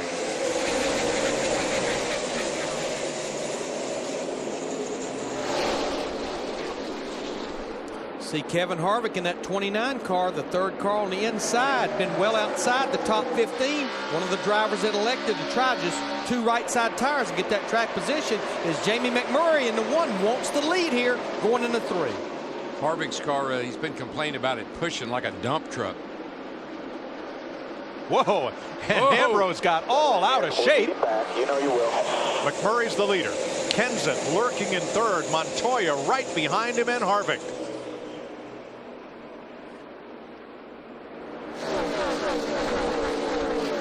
Mid-pack on the restart. Ryan Newman really mixed it up, going outside through 1 and 2 to pass about 4 cars.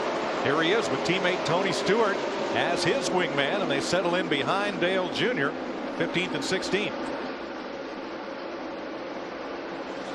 Denny Hamlin opposite Harvick. This is 6th place. Right behind them, Kyle Busch, Carl Edwards. Larry, I believe that Denny Hamlin car, the 11 car, I believe the engine's okay in that bad boy.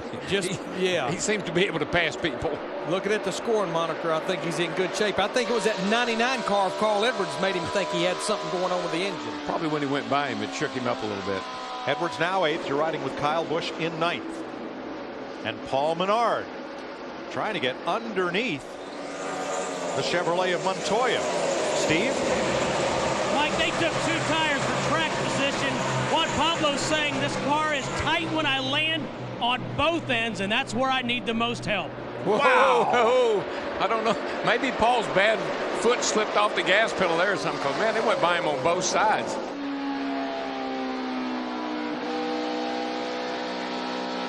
Kevin Harvick back to the gas off turn 4. Could not take 6th from Menard. You know, something had to happen to Menard over there off of the corner, though, because the car was fast, and all of a sudden those 2 guys just split him. I do think he got loose or something happened. Hamlin, Montoya. 4th and 5th. And Jamie Mack's about to have company for the lead. His rearview mirror is full of Matt Kenseth. Matt Kenseth's on a tear, man. That 17 car is hooked up. Well, we talked about him at the top of the show. We feel like if you get 2 wins in these first 26 races, it will probably put you in great shape to be in the chase with the 2 wildcard spots. If you win 3 races, you know you're going to be in the 2011 chase. Matt Kenseth is a guy that he feeds off. Oh, got trouble with McMurray blowing up. Blowing up behind us. Caution. And Jamie Mack. Watch your water valve. With a lot of smoke out the tailpipe. It kicked the rod out of it, Bono. It didn't get hot. It kicked the rod out of it or something. It was huge, whatever broke. We're done. Winner of 3 big races last year, Joplin, Missouri's Jamie McMurray has his hope for today's race go up in smoke. Yeah, I saw fluid coming out the tailpipe, so it's catastrophic. Kevin Mannion, his crew chief, they're done. And Mike, those 7 drivers that took the wave around, more notably Kurt Busch, that gets him back on the lead lap. Ryan Newman will get the free pass on this, the 4th caution flag of the night at lap 181 for Jamie McMurray. There's just 26 cars on the, or 25 cars on the lead lap. Let's go back to those wave around cars while we have a second before pit road opens. They included Ricky Stenhouse, Brian Vickers, Casey Mears, David Gilliland, Kurt Busch, the 09 of Landon Castle, and the 32 of Mike Bliss. They took the wave around, did not pit under the last caution, restarted tail end. Now they're locked back on the lead lap. The wave around is when cars that are in front of the leader, when the caution flag is out, if those cars stay on the track and they're at the tail end of the lead lap, then when the leader comes back on the racetrack, those cars in front of him are allowed to go all the way around and come up to the rear of the field. It cleans up the front of the field for the restart. Right. Puts the leader as the leader, not a bunch of cars in his way. Now, pit road was closed. However, Greg Biffle came down anyway. Wonder if that's still that driver cooling issue that they're wrestling with. With 140-degree cockpit temperatures, you got to stop when you can. No question. That's what they're doing. They're not worried about tires. They're definitely filling it up with Sunoco race fuel. But the reason they pitted early, they want to take advantage of every caution lap they can here. The penalty is started to tail in the longest line. Doesn't matter. You were going to be there anyhow making this change. This is a good move to do this and do it now. They better get that box changed. I can tell you that, because that boy's been on them. Jamie Mack dumped a lot of fluid from turn 4 down the front straightaway. So it'll be a bit of cleanup here. That is the 6th engine failure for Earnhardt Childress Racing engines in 2011. But most of those were with the carburetor restrictor plate back at Daytona in February. So there's some concern about the other ones, and there's about 7 others in this race. I always like what Kitty Schrader said when they asked him what happened. I don't know, but one of them real important parts in there broke. Mike, I don't think we'll see a lot of action on pit road. We've only run about 6 laps, but guys that got the wave around and at the back of the lead lap cars, starting with Dale Earnhardt Jr., no-brainer. Come to pit road, get some adjustments. Matt. And Jimmy Johnson says his car is just way too free up top. Lost several spots in that last lap. He needs to run better on the bottom. Chad Knaus brought him in. Air pressure change on the 48. Steve. And Matt, Dale Earnhardt Jr. has been trying to recover from when he got loose on a restart laps ago. Let's go back to Krista. Steve, Jeff Gordon's team made a lot of adjustments on the last stop, but it's not the balance he's worried about with his race car. It's the radio. They're swapping out the antenna, hoping to have better communication in the 24 pit. Thanks, Krista. Another long stop for Clint Boyer. Well, they're making a Jimmy Johnson chassis adjustment, but these guys here are having a terrible time on pit road. The 48 guys are. That right front guy, I don't know what's going on. I know exactly what's going on, but I think Steve can tell us. Yeah, they're trying to make a camera adjustment, Larry Mack. They cut an air duct hose on that 33 so they could adjust the camera. That car has been a handful all night. And in simple terms, camber in the front wheels is how much you lean it in at the top on the right front. Helps the car to turn, but the downside, it'll start making the car loose or actually wear the inside of that right front tire out. Well, we talk about taking big swings and making aggressive adjustments. That's pretty aggressive. Yes, it is. 183 of 400 laps complete. Matt Kenseth, your leader.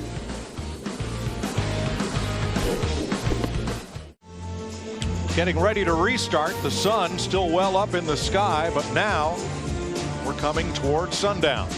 Well, the drivers, their cars, they're starting to get a little bit of grip. We still have our trouble spot going into turn 3. The sun is still hitting on that, but now the driver needs become more aggressive. The crew chiefs, the teams, they can become a little more aggressive with their changes.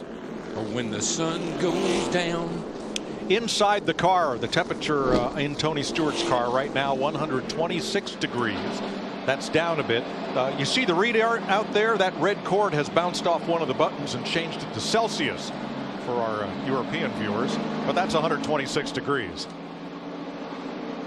The way Tony, if you watch Tony in the car, he leans a lot to the left. He's got one of those old Earnhardt looks, like he likes to really get his head way over to the left. And probably that cord, as you said, has hit one of those little buttons on there. He's in 15th place. Old school. Tony Stewart. The caution was for Jamie McMurray, the first engine failure for McMurray since Watkins Glen in 2009. We'll speak with him in just a little bit. We're ready to go green with Fords on the front row, Kenseth and Ambrose. Then Hamlin, Montoya, Menard, Edwards, Harvick, Allmendinger, Kyle Busch, and David Reagan, the top 10. Green flag with 24 lead lap cars, the first 12 of which did not pit on that caution. Got another car smoking back here in the back. May very well be from contact. Oh, yeah. Casey Mears. Yeah, lost the left rear. You can see the left rear quarter panel all in against the left rear tire of Casey Mears. Inevitably, he's throwing debris everywhere. The left rear quarter panel's coming off. That's another caution. Okay, jack up at left side. Quarter panel, quarter window, quarter everything. Caution's out. You know, over here, inevitably, we have cars that get run over and get run into on a restart. I believe there was contact from Landon Castles. 09. Let's have a look. Right up on him, right up on him. And you see the 24 slows, the 20 can't go, and the accordion's back to Landon Castle on the 09. He gets in the left rear of Casey Mears in the 13. For the second time tonight, Joey Logano is the recipient of the free pass on this, the 5th caution flag of the night. Dick Bergman. With Jamie McMurray, is it more difficult to take when you're running as well as you are? I mean, right up front when the engine blows, or doesn't it matter? Well, we haven't run as well this year as we ran last year, and our engineering department did a really good job on Friday. We didn't take the day off. They went into the shop and they reworked a lot of the geometry in the front end and came up with something completely different, and the car was completely different on Saturday. So I was just excited to have a car again that I thought we contended with, and I think the cooler it got, the better our car was going to be. But it's just the way our season's gone. I have to say thank you, though, to Johnny Morse and Bass Pro Shops real quick. He took tracker boats off the side of our car and let us put Joplin, Missouri on it. Everybody knows the tragedy that happened there, and it meant a lot to me personally that he let us put Hope for Joplin, Missouri. And hopefully we made some people proud. I know that they need some cheering up right now. Joplin is Jamie's hometown. He's going to go there on his way to Kansas. And we're certainly thinking about the folks there and in all of the areas that have been ravaged by the storms and tornadoes of the recent weeks. Caution out in Charlotte, nearing halfway. 10 laps to halfway under caution. Here's the American Ethanol onboard camera riding with Ryan Newman in the Army Chevrolet. Now, Newman got the free pass one caution flag ago, or one caution flag prior, so he is 23rd right now. Matt Kenseth, who's having a career resurgence this year, is our race leader. 25 lead lap cars, 9 different leaders, 15 lead changes, and we're working the 5th caution of the night. 4 of the top 8 drivers in the field right now have not been to victory lane in a NASCAR Sprint Cup Series event. And this year, the sport's biggest crown jewel, won by rookie Trevor Bayne, driving for the storied Wood Brothers. Then we go to the Southern 500 and a single car team out of Denver, Colorado with Regan Smith goes to victory lane at Darlington. Tonight, will we see our 3rd first-time winner in 2011? Marcus Ambrose. I mean, I don't care where I win, to be honest with you. So if it can be one of the big premier events of the season, I'll take it. At the same time, you know, I'm not fussy. I'm not fussy. Right now, the man to beat, Matt Kenseth. In 2009 and 2010 combined, that number 17 led only 353 laps over that 2-year period. Kenseth has just passed the 300 mark in laps led this year.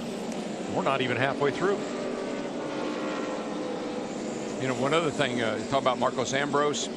If you think about it, I mean, 2 of our crown jewels, Daytona and Southern 500 at Darlington, have been won by first-time winners rookie. And tonight, this race is considered to be the 3rd of those crown jewels. And it's setting up pretty nice with these guys in the top 10 that haven't won.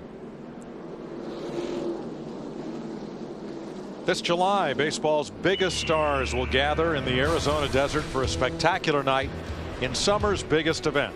Fox brings you every thrilling moment of the 2011 Major League Baseball All-Star Game. Tuesday, July 12th, coverage begins live from Phoenix, 8 Eastern, 5 Pacific, only on Fox.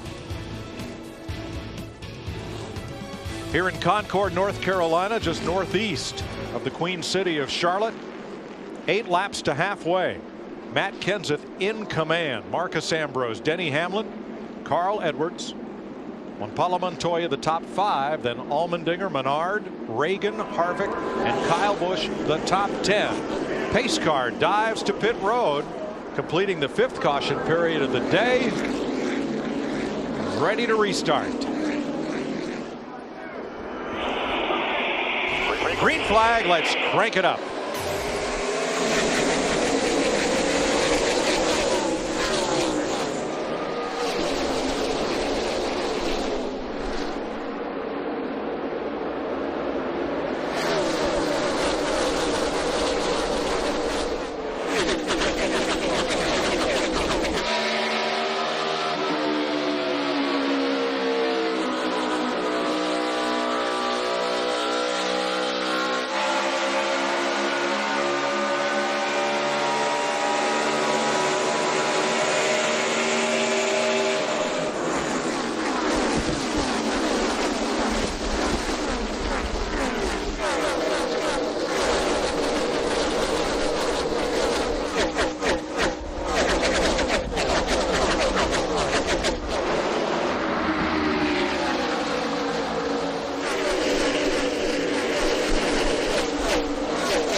Laps to halfway. Ambrose, the Tasmanian leading veteran road racer. Didn't run a lot of ovals till he came to NASCAR.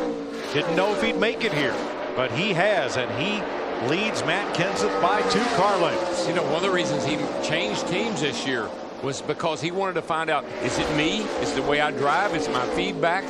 Or is it just that I could maybe help myself by going somewhere else? Seemed like he made a good decision.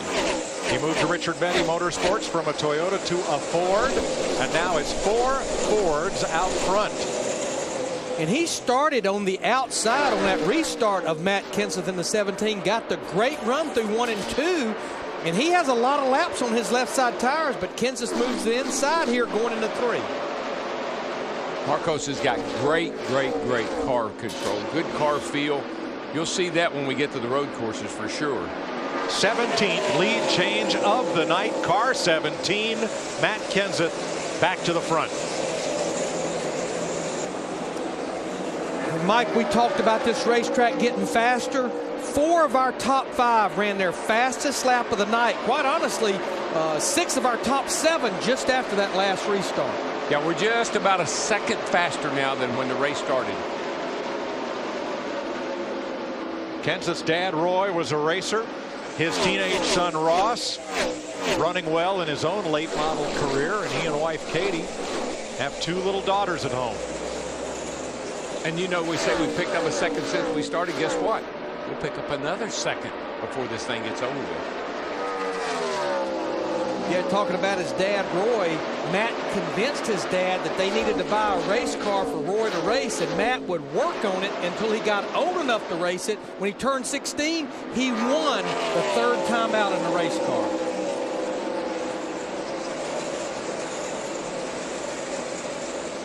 He came down south, ran in the Busch Series against old nemesis Robbie Reiser, and then he and the Reisers hooked up. Robbie got out of the car, became the crew chief. Robbie's dad, John Reiser, the car owner, and the number 17. And Kenseth has carried that number into the Cup Series and now into a sizable lead. However, one of his teammates not having that great a night. Matt. Mike, David Reagan runs 6. Not a lot of complaints about the handling of the race car. Said it's neutral. But like so many other drivers tonight you've seen on our in-car cameras, Reagan has been taking water and pouring it down his fire suit. Even taking an ice pack or 2. And DW, through all your years of driving, a lot of times that water settles in the bottom of the seat. And what happens? Yeah, well, we used to have to, we didn't realize, but it turns into like it's steam. It turns into steam in the bottom of your seat, and it would cook you. And so we learned to drill a couple of holes, drain holes in the bottom of the seat after I got cooked a couple of times. Jeff Gordon, Kurt Busch battling. That's back at 22nd. fact, both those cars trying to hang on to the lead lap, about 9.5 seconds off the lead right now. That's how your Pizza Hut fan favorite driver's doing.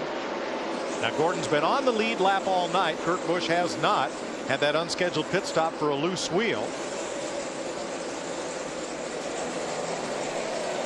Of those 83 Sprint Cup Series wins that Jeff Gordon has in that 24 car, the first one came here in the Coke 600 in the spring of 1994.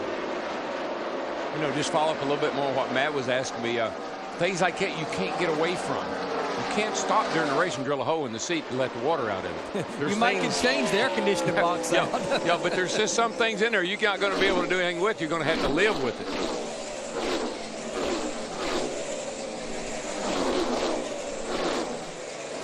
You know, Jolie Johnson won the first World 600 here at Charlotte Motor Speedway, and the second one went to a young unheralded driver. Ray Fox needed a driver for his car. How about that young kid David Pearson? Never heard of him, said Fox. Watched Pearson race a little bit, said I'll give you a try. And Pearson came here and won the World 600, and then went on to have a career that included 11 straight pole positions at this racetrack. If you think about Bruton Smith and you think about this racetrack, they didn't start out with a 300 miler. They didn't start out with a 400. They didn't start out with a 500 miler. This has always been a 600-mile race. Darrell, we're getting to the time of night that we ran the Sprint All-Star race last week. And it appears now, and I know we haven't been that long since these guys changed tires, that the drivers, for the most part, they've moved it down to the bottom of the racetrack at both ends. Yeah, well, when it cools down, you know, that's the fastest way. Right where you see that 11 car, get that left tire down on that white line, there's a lot of grip right there. We're at sundown, just about 8:30 p.m. Last year, sundown occurred at lap 220. We've completed 206, so right in that same ballpark. And the bright lights come up as Paul Menard, racing with 20 stitches in his right foot after stepping on a piece of metal on his dock during one of the off days this week. And there's Brad Keselowski, the pole winner. Keselowski running in ninth. And Dale Earnhardt Jr., who at one point was the fastest car on the racetrack just before caution waved, he's fought his way back into the top 10. You know, Mike, the last thing you want to hear right now, we just passed halfway. We got a long way to go, boys. Second place, Ambrose and Edwards.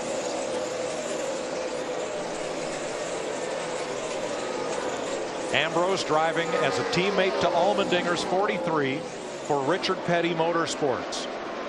Reborn from a team that ran Dodges last year, and the team was all but dissolved. Financiers stepped in, and from the bones of that operation created this new team with Richard Petty as team principal, racing Fords.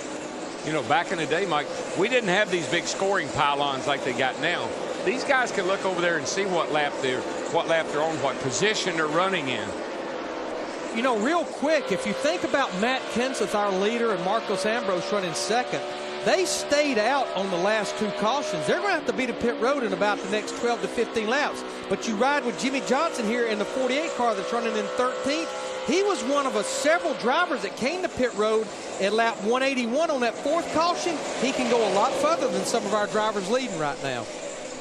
Matt Kenseth won yesterday's race in a substitute role, and one of the first to congratulate him was the fella out of that seat, Trevor Bayne. 216 laps complete. Let's take a ride with five-time Jimmy Johnson, seeking his 7th Charlotte win tonight. And use your Lowe's consumer credit card to take 5% off every day. Mike was just riding along there with Jimmy Johnson, and I noticed sticking his hand out the window a little bit, trying to get some air in that race car. A lot of these drivers are complaining about being really hot and wanting something cold to drink on the next pit stop. Well, I think not only is the air temperature still warm, we saw it all day long. It's very humid. Real humid outside. Well, the race car, the ambient temperature cools down on the outside, but that race car's got heat built into it. There's things that you'd have to take a hose in there and put water on it to cool it off. Johnson's 11 seconds off the lead, and that right there is the reason why. Matt Kenseth just keeps picking him up, putting him down. His last lap of 30 seconds flat not quite the quickest lap. That goes to Jimmy Johnson that last lap at a 29.91. And Kenseth had to slow up to work a little race traffic there in the form of Dave Blaney. And you see that Carl Edwards lurks just 2.6 seconds back.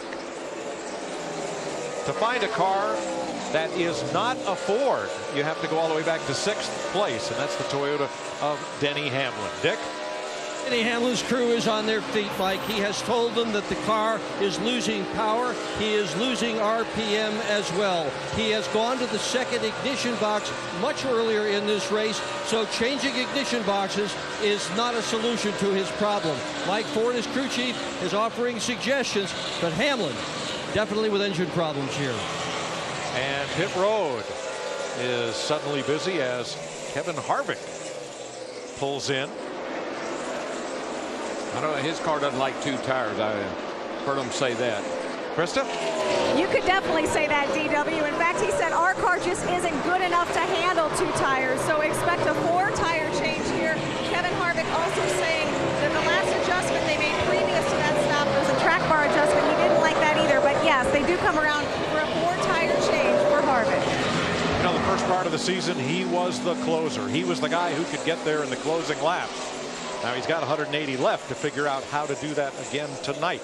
But he's got a deficit to make up now. Well, maybe when he gets off of probation, he might step it back up a notch too. Don't forget about that. A.J. Allmendinger, the outside pole sitter, surrenders 4th place to come to pit road. Dick? They have gotten Allmendinger's car closer and closer as they count him down right now. Neither Allmendinger nor his crew chief, Mike Shiflett, have won a big-time race in the position they're in. Krista. Brad Keselowski said his car is tight in the center, but everything else seems pretty good. He also said, I need front grip. Brad Keselowski, another one of the cars that didn't pit on the last stop when he was in. They did take 4 tires, though, and that looks like they're coming around for 4 once again. Montoya finishes his stop, and Menard. These are all cars that were on pit road 50 laps ago at lap 172. Matt? Impressive run by Menard, Mike, fighting off that foot injury. The entry of this car is good into the corner. It's a little tight, especially on exit of turn 4. He wanted a small change in the right side air pressure on that 27 machine. 3rd place, Mark Casambro's coming in. Mike, he really likes his race car. Don't expect any changes to the 9 car. He does get a windshield tear off, having a bit of a hard time seeing out of that front windshield. But second can of gas going in, no other adjustments for Marcus Ambrose. 4 tires this time. He took 2 on the last stop, lap 171. 12th place Regan Smith on pit road, and here's Kenseth. Kenseth is in, the leader. The only hiccup tonight from that Kenseth, that wheel vibration, they took it back to Goodyear, couldn't find anything wrong with it. The car has been pretty flawless. It says no adjustments this stop. Let's leave it to see what it will do this segment and how much that track will change, Steve. Well, Matt, Carl Edwards saying that the car is still tight. They're going to take some air out of the left front tire. Krista. Kyle Busch talked about pulling a spring rubber out. They would only do that under yellow. Instead, it's going to be wedge, air pressure adjustment, and a tear-off. They asked Kyle, do you want an ice bag? He said no. Again, all these cars came in from lap 172. The last of those is the 11 of Denny Hamlin that's on pit road now, along with Rudeman and Jimmy Johnson.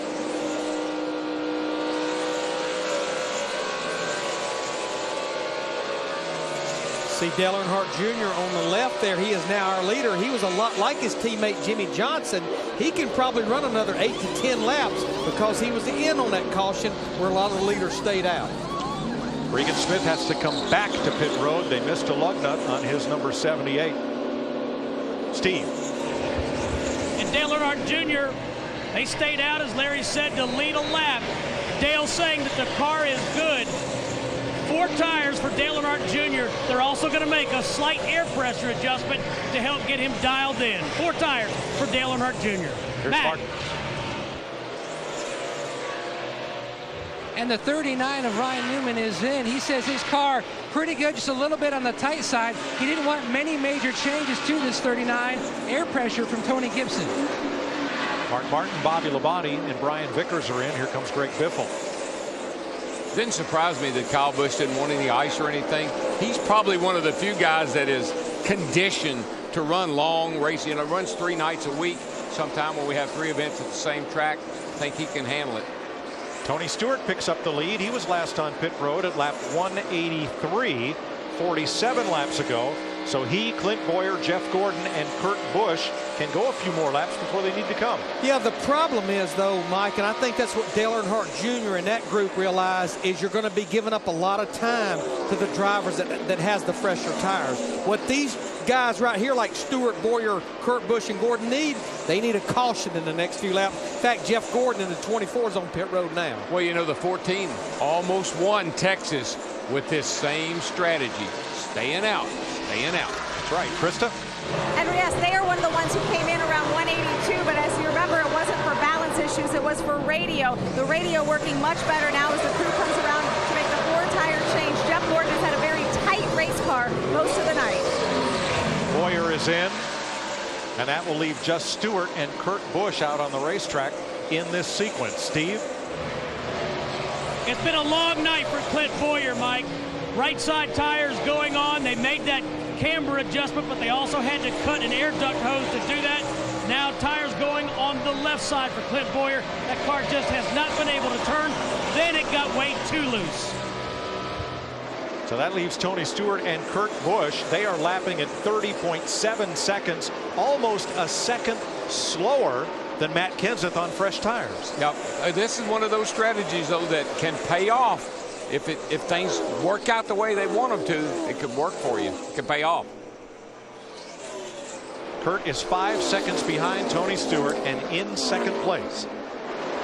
Stenhouse has made a pit stop now. He is 2 laps down. Back in the 28th position, where he got his first win in a top series at Iowa in the NNS last weekend. Kurt Busch up high. Here comes Montoya after Dale Earnhardt Jr. And now that's for 13th place with Jimmy Johnson 12th. And they are a lap down. Not quite a lap down to the leader. Not quite. Well, here comes Tony Stewart in the 14 to pit road. Yeah, those drivers were trying to get by Kurt Busch in the 22 to get back on the lead lap. Matt? Stewart ran the World of Outlaws race last night, finished 10th. Right now it's elbows up. He's been fighting a tight race car most of the night. Track bar adjustment. Rick Pigeon is the gas man. He and Gooch Patterson swap off, and there's caution on the racetrack. Yellow is out. Couldn't have come at a worse time. Worst time for Stewart, or a better time for Kurt Busch. Yeah, the downside for Kurt Busch is he's the leader of the race, and there you see why we have the caution. The downside, though, to it is he's going to have to come to pit road. Most of these other drivers are going to stay out, but he's on the lead lap. Mike Bliss either ran out of gas or lost fire in his number 32, the Frank Stoddard car, because he's come to rest near the entrance of pit road. And that puts us under caution for the 6th time tonight at lap 233. Like I said, that strategy that the 14 was trying to pull off, everything has to work just right for it to work out. And that's not the first time it's just not quite worked out for him. So close that you almost want to try it again. Now, when the round of pit stops started, Kenseth had a 2.5-second lead over Carl Edwards. Right now they're the 2nd and 3rd place cars, and when the caution waved, the gap between them was that same 2.5 seconds. I tell you what it did do, though, by Kurt Busch and the 22 still being out there, it put a lot of drivers a lap down.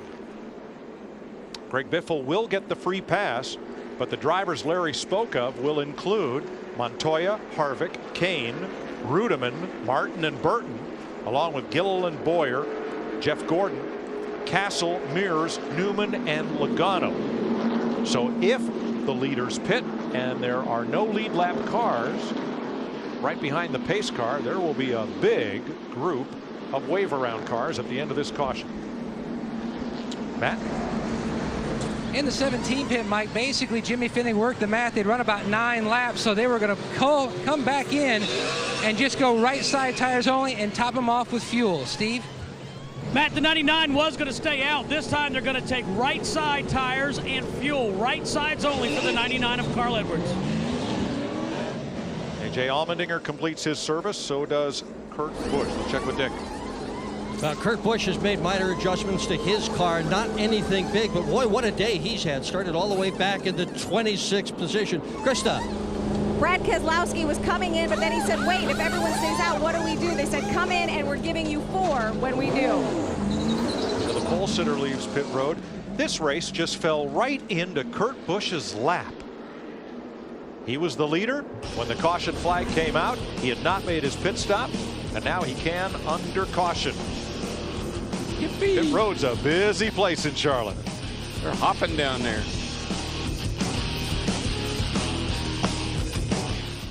"15 cars took the wave around. Marcus Ambrose from Australia. He's the leader, and before the race talked about what might happen tonight.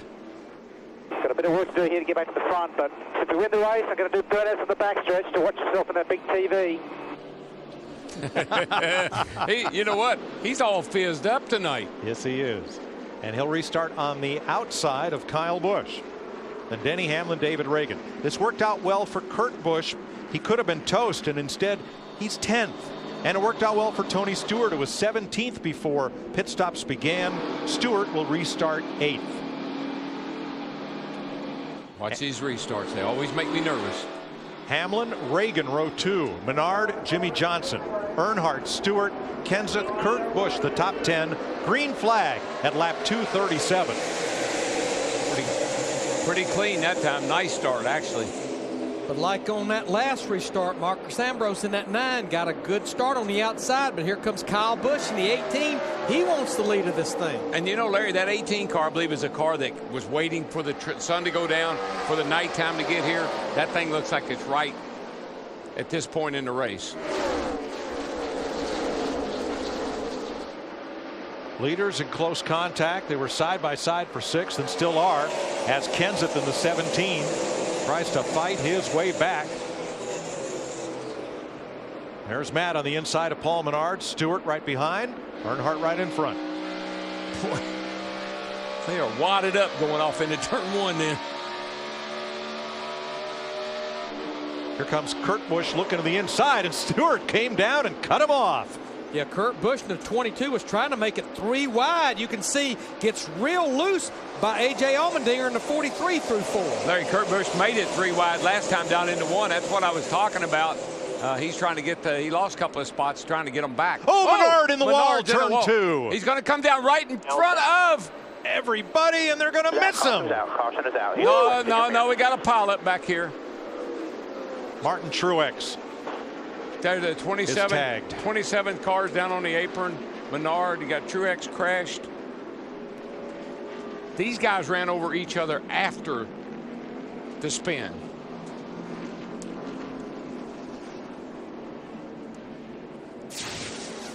All right, let's show you. There's Paul Menard. Let's show you what happens here. He gets in here. Car, you saw it bobble just a little bit getting in the turn. Goes up. What goes up must come down. Look at Kurt Busch in the 22 just got by. And David Starr. See this? Yep. Brian Vickers got in the back of Truex. Yeah, they ran over each other after the spin.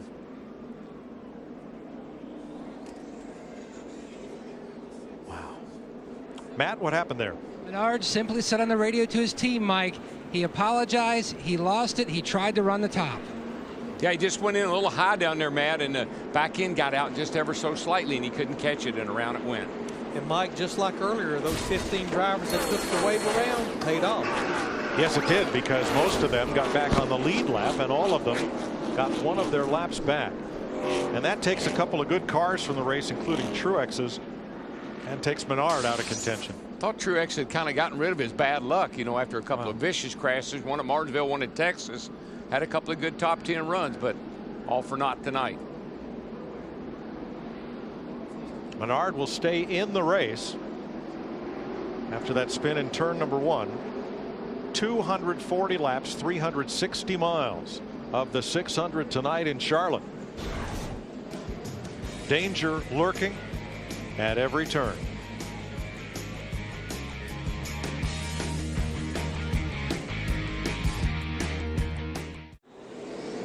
The Coca Cola 600. Stock car racing's longest night and one of its crown jewel races. 244 laps in. Not where you start, it's where you finish, and it's the front row drivers right now that embody that. Marcus Ambrose started 22nd tonight. Kyle Busch 21st. And they will line up for this restart on the front row. David Reagan, Denny Hamlin, Jimmy Johnson, Dale Earnhardt Jr., Kenseth, Stewart, Keselowski, and Allmendinger are the top 10 as we get ready to restart after the 7th caution for Paul Menard's spin and the resulting crash between Martin Truex and Brian Vickers. Sponsifiers back for 2011. This year the winning designer gets a personal visit from their favorite driver. Go online for all new ways to create, customize, and share your designs. 24 lead lap cars. David Gilliland was the free pass car on this caution flag. Haven't heard too much looking at Denny Hamlin. Haven't heard him complain too much about his engine lately, and he's still able to maintain great speed, so I think he's just imagining things. So far, one car out of the race with engine failure, and that is Jamie McMurray. 8 cars in all in the garage area. 35 on the racetrack as we get ready to restart, and Marcus Ambrose leads them down.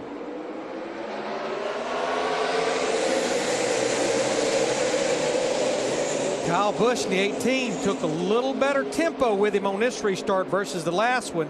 Hunting the bottom of the racetrack, hunting the lead. Yeah, hard to get up off that corner without losing a little speed. That high line who get a nice run down the back straightaway, but Kyle's fighting back on the inside. Looks pretty good here. Gets down in the turn a little bit ahead of Marcos. He's going to take the lead.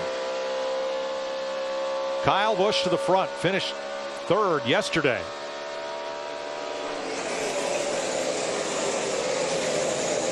David Reagan in 3rd place. Busch's teammate Denny Hamlin 4th. Jimmy Johnson, Dale Earnhardt 5th and 6th.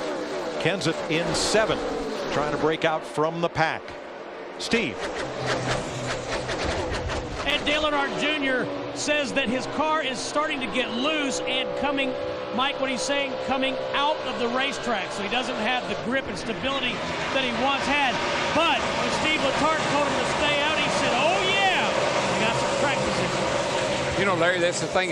You'd think when the sun goes down, the track would tighten up. But these guys keep telling me these tires, these cars this year, sun goes down, you'd pick up grip, but the cars get loose. But what I think is catching a lot of these drivers off guard, if you go back to the All-Star race, we have got a wad here going off into turn 3 and 4 wide. Kevin Harvick's going to break out of that group with his teammate Jeff Burton in the 31. And then Ryan Newman battling Montoya.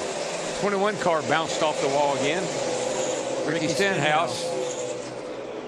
Mark Martin is in that mix in the number 5. He got a little bit of damage before the last caution flag, running side by side. Here's what happened to Martin. You see him up here in the 33, and he made contact going into turn 1. Yeah, almost like Clint Boyer's car just slid right up into him.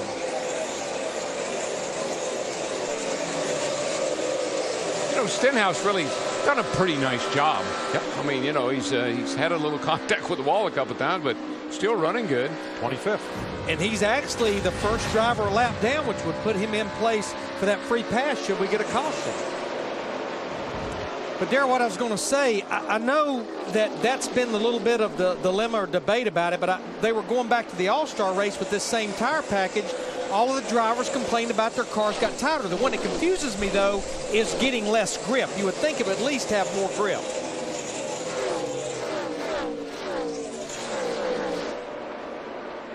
A moment ago, front straightaway, Dale Earnhardt Jr. almost ran over Jimmy Johnson. Something happened to Johnson, and Jr. had to make a big swerve to miss him. Jr. had a run on Jimmy, and Jimmy was going to give Jr. the line, and I think they just failed to communicate momentarily, and they almost run over each other.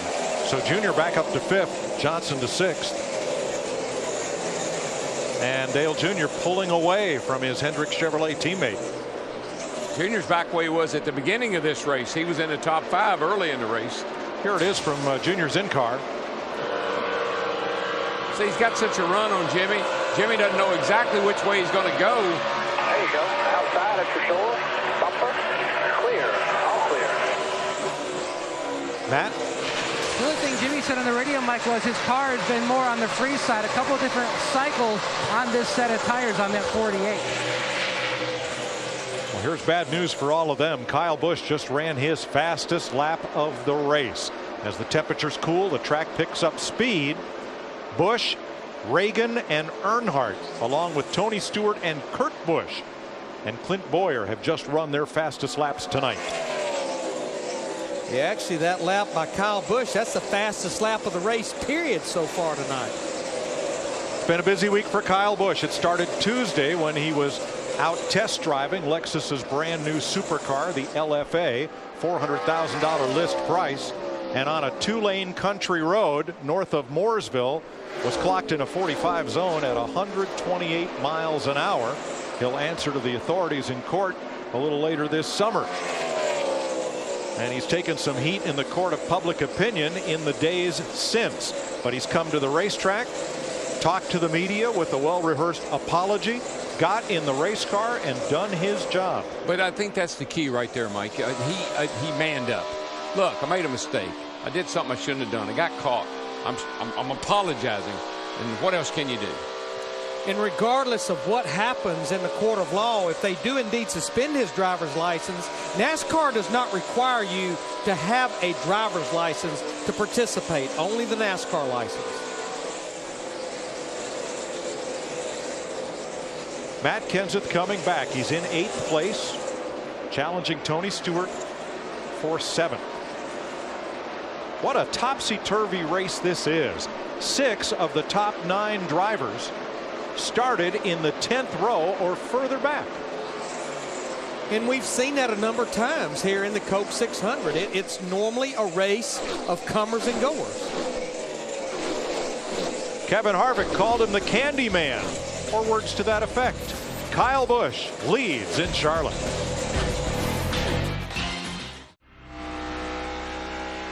.261 of 400 laps complete. Kyle Busch leading Marcus Ambrose by 1.2 seconds. It's the nighttime, so it's the right time. Yes, sir. That's when the speeds come up. And when the cars go faster, they get harder to drive. And here's the deal. We've got about 2 or 3 more stops. We can't be yanking spring rubbers and making major adjustments. Drivers, a little bit, to some degree, got what you've got with your race car now. Yeah, this is when I start saying, how much further is it? Are we almost there yet? Only 138 to go, Darrell. But I'll tell you something that's shaping up here pretty interesting. Got 2 guys up here. We keep selling this. First-time winners. Marcos Ambrose running 2nd. David Reagan running 3rd. Those are 2 guys that we keep saying are first-time winners. We talked to a number of the drivers in tonight's race about their concern of going from daylight to darkness and what that all means. Well, as simple as it sounds, the track changes a lot just based on the weather. You start in the afternoon and the track's still hot and greasy. You have to be able to keep up with that track. You have to have that adjustability built into your race car. But then at the end, you can finally build some confidence once the track is stabilized where you need your setup to be. You don't want to have a great handling car in the day because you know the race is going to finish in the night. It's the last lap of the race that wins the night. That's Marcus Ambrose running 2nd to Kyle Busch by 1.1 seconds. Now you see how the fastest laps of the race have gone up as we work our way to nightfall. Definitely speeding up. I can promise you we're not done yet, though. That number at the bottom, it's going to get bigger later on in this race.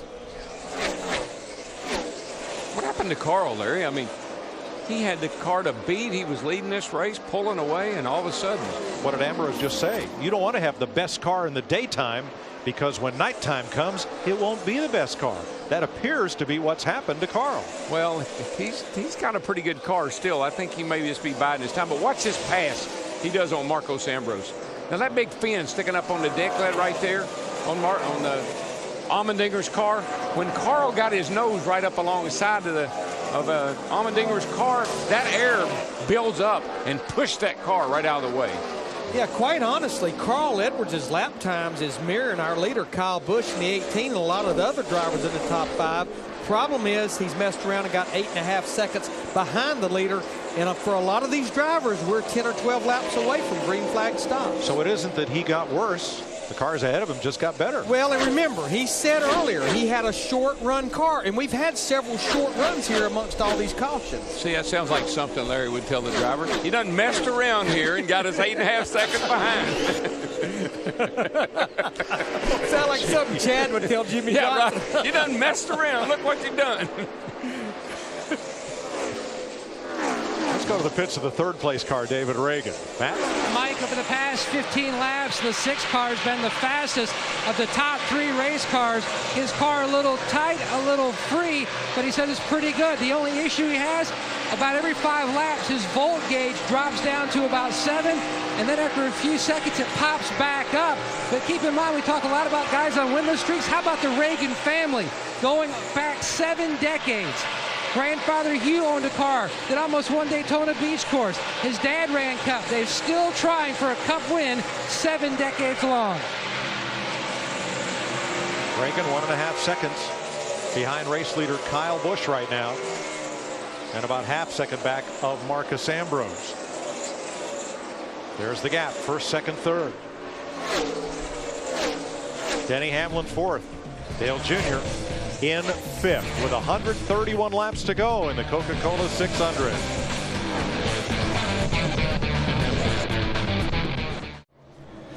Inside 190 miles to go and NASCAR's longest race, the Coca Cola 600. Glad you're spending your Memorial Day weekend with us here on Fox. Kyle Busch trying to win his 3rd race of the year. Green flag pit stops. Let's check with Matt Yoakum. David Reagan is in, Chris. Right side tires on. No adjustments except a small piece of tape on the grill as the temperatures continue to come down, Steve. Matt Dale Earnhardt Jr. says, I don't want to get tightened up. Don't make any changes. Steve Letarte agrees. A windshield tear off 4 tires and he's done. Krista. Kyle Busch saying he's getting a little tight in the center, a little loose leaving. He needs rear grip. He told crew chief Dave Rogers, do whatever you have to do to make it faster. Matt? And the 48 of Jimmy Johnson in. They've been trying to make some headway. The car was a little more on the free side that run, Dick. Denny Hamlin on pit road right now. He is still complaining about the engine in that car, despite the fact that he has been running in the top 5 virtually all night. Matt Kenseth, the leader. Tony Stewart now second. Carl Edwards, Allmendinger. As things shuffle around, as pit road is a busy place. Edwards is in. Kurt Busch, Greg Biffle, Kevin Harvick. Steve? Carl Edwards took 2 tires on lap 233, Mike. Windshield tear off. This time they will go 4 tires. They're also going to make a chassis adjustment. Carl Edwards said, don't tighten me up too much. And they cleaned the grill. Kurt Busch on the right side of your screen has overcome all sorts of adversity tonight, and he too has worked himself in the top 10. Now, if these green flag stops, Marcus Ambrose in the 9 car was the first one to hit pit road, Matt. And Matt Kenseth already is Larry Mack, and basically his biggest issue, something they really can't fix. He was stuck back in traffic. He had aero tight. Dick. A.J. Allmendinger on pit road. He has complained bitterly about the behavior of his car since the last pit stop. Tight, tight, too tight, and he couldn't pass cars. They're going to fix that now. That leaves 6 cars on the racetrack that have not been to pit road in the last 38 laps. Take one of those off the board. Second place, Casey Kane. Yeah, you know, these guys are talking about back in traffic. It's hard to pass. Being out front is a big advantage. Steve. This has been a great track for Casey Kane, but not tonight, Mike. 4 tires on this stop for Casey Kane. They've been chasing this racetrack. They've been loose. They've been tight. Just haven't really gotten a handle on it. And then there were 5. Montoya has not pitted. Here he comes. He'll give up the lead to put his Chevy on pit road, and that will leave Jeff Gordon, Mark Martin, Joey Logano, and David Gilliland out on the racetrack. Steve? Juan Pablo Montoya is going to get 4 tires this time, Mike. They're also going to make an air pressure adjustment because Juan Pablo is loose getting in the corners and tight in the center. So again, 4 tires and an air pressure adjustment for the 42 and Juan Pablo Montoya. Now, Mike, those 4 drivers you talked about, which would include Jeff Gordon, and we've got a caution, so it'll pay off for those drivers that had not pitted. They had pitted on the last caution. What a topsy-turvy race. Caution Something happened down in turn 3, Mike. I saw, I think it was a 34 car go into turn 3, like dropped oil fluid on the track or something. And that would have been David Gilliland, who was one of those cars that had not stopped, along with Jeff Gordon, Mark Martin, and Joey Logano. Now this will pin a lot of cars from Carl Edwards down, 1 lap down. Edwards will get the free pass, but our pole sitter Keselowski is down a lap, and so are many other contenders. And Mike, those drivers like Gordon, Martin, and Logano, they took the wave around on the 6th caution at lap 233. Then they came back to pit road on the next caution because they were at the back of the lead lap drivers. And Joey Logano's had the free pass twice tonight, and here he finds himself in 3rd. How about that? Hey, it's a long race. 118 laps to go. She ebbs and she flows. Yeah, it's still at least at minimum, a 2 pit stop race. Oh, yeah. Larry, if you were just on pit road in the last 5 or 6 laps, what do you do? Oh, I think you stay out right here. There is no question. Now, the cars that had not pitted, 3 of them come to pit road, and Gilliland. So all 4 will pit now. Jeff Gordon, Mark Martin, Joey Logano, and David Gilliland, along with others. Chris still waiting on Jeff Gordon.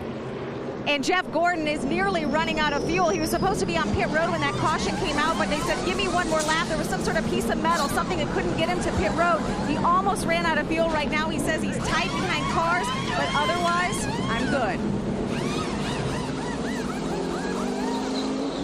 27 lead lap cars, including those that are right behind the pace car in front of Kyle Busch. It was a perfect world for those 3 drivers right there. Yeah, they were losing a lot of time to those new tires, but that caution coming out paid off perfectly. And then we saw Tony Stewart try to do this thing earlier. Matt, what we got? Well, the 48 was going to hit pit road. Chad Canals called him in, said what adjustment they were going to make, and he was still in the fuel conservation mode, had the 88 in front, and he missed the entrance pit road, so he will have to go back around. Why he has his gloves off. So he better be pulling them up over his elbows about now. 117 laps to go in Charlotte in the Coca Cola 600 on Fox. You see the 13 drivers taking the wave around from our aerial coverage provided by Goodyear. Everything we've learned making tires for the proving grounds of NASCAR inspires what they roll into yours. Goodyear, more driven. There's the field at turn 3. With 115 laps to go, they'll get the restart this time by 13 wave around cars. Carl Edwards the free pass. Kyle Busch the race leader. His hobby is winning races in NASCAR's undercard, the Truck Series, Nationwide Series. Opposite Marcus Ambrose, whose hobby is panning for gold. I don't mean trophies. He actually goes out in North Carolina, where gold was first discovered in the United States. He goes in the creeks and pans for it and gets some. I think he was doing it on Greg Biffle's property till Greg finally ran him off. Till Greg found out. No, with Greg, permission. Greg wanted part of it. There we go. Kyle Busch jumps on it, gets a good restart. David Reagan doesn't go, and Denny Hamlin almost got to the inside quarter of David Reagan. Whoa. A lot of close contact there. June. Earnhardt to the inside. That might have been big there. That was almost bad for Hamlin and Jr. and a whole bunch of folks. Let's let this shake out, and we'll show it to you again. 6 cars break away. Still a lot of jostling for Mark Martin in the 5 on back. Oh. Martin and Gilliland got together. Goodness. And Martin came down right in front of Stenhouse. Labonte goes to the outside of Martin. Mark Martin is just getting bounced around like a ping pong ball. We're about ready to write down caution flag number 9 there. And oh, by the way, Ricky Stenhouse in that 21 car, first Cup start, running in the 12th position. Wow. Up there on the lead lap. He's done a really, really nice job. I'm very impressed. Logano side by side with Gilliland, and then Mark Martin right alongside Brian Vickers in the 83. Car hit the wall. David Starr off turn 4 in the 95. And the caution waves. Kill that. Yeah. Pit road, but let him look at it. Nah, they just take it to the garage. It's killed. I can see it. We got a lot to look at while this caution's out, guys, because that restart was crazy. Here's the restart. Watch what happens from the 6 car on back on the inside. 6 car doesn't go. Hamlin tries to look under him. Here comes Dale Jr. Hamlin says, oops, I didn't know you were there.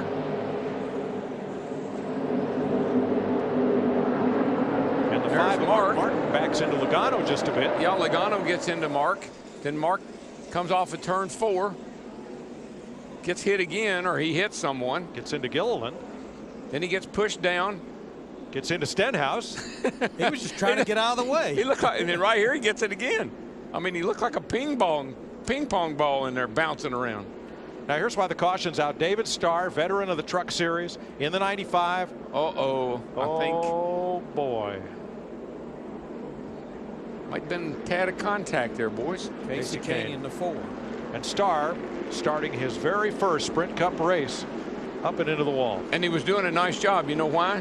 Because I don't know that we've said a word about him. So I think that tells you when he's in your first start and he hadn't been talked about much, but that's unfortunate for that team. Yeah, when he qualified for this race the other night, I've not seen a lot of victory lane celebrations quite that ecstatic. He was a happy camper. So many times those kind of accidents, so, you know, Starr didn't go. Casey thought he was going to go. He didn't go. You touch him, and around he goes. So Casey Kane stays in the race while his teammate Brian Vickers gets the free pass, and we'll be back on the lead lap. There'll be pit stops under this caution. We'll give you a recap when we come back.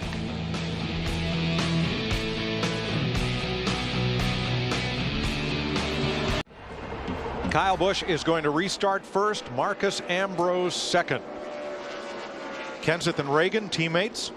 Johnson, Hamlin, Earnhardt, Gordon, Montoya, Logano, the first of 26 lead lap cars. We're back under green at lap 292. That Kyle Busch, he got unbelievable on restarts. He got some going that time, didn't he? 3 wide. Hamlin in the middle. Reagan up top. Reagan clears Hamlin and Montoya. And Matt Kenseth in that 17, he took advantage of that restart by Kyle Busch. He moves up there to the 2nd spot. Say right now that the 18 and the 17 are the 2 best cars, it looked to me like. However, here comes Dale Jr. for 4th place, and that number 88 is running what is likely his best race of the year so far. Had a good car all night long. He got back a little bit one time, but he's fought his way back up here, working hard to get up here in the 4th place. Side by side with Jimmy Johnson, his teammate, and here comes Hamlin. Boy, trying to send the nose in. My goodness, did you see Hamlin drive that thing off into 3? Here comes David Reagan in that 6, got a great run through the middle of 3 and 4 down the front stretch. Oh, trouble right here, guys. Front straightaway. Around goes the 09. Landon Castle goes for a big slide in the grass. Hold the brake, hold the brake, hold the brake, hold the brake. Caution is out. Guys, be ready. Oh. I tore up bad. What the hell? He's just running. Kind of like Carl Edwards doing his victory slide last Saturday night in the All-Star race. There are no storm drains, manhole covers, or anything that would impede your run through the grass. You just hit a dip, and like Landon Castle, the whole front end comes off. Yeah, but it's not putting green smooth either. No. I mean, those dips are what got Carl.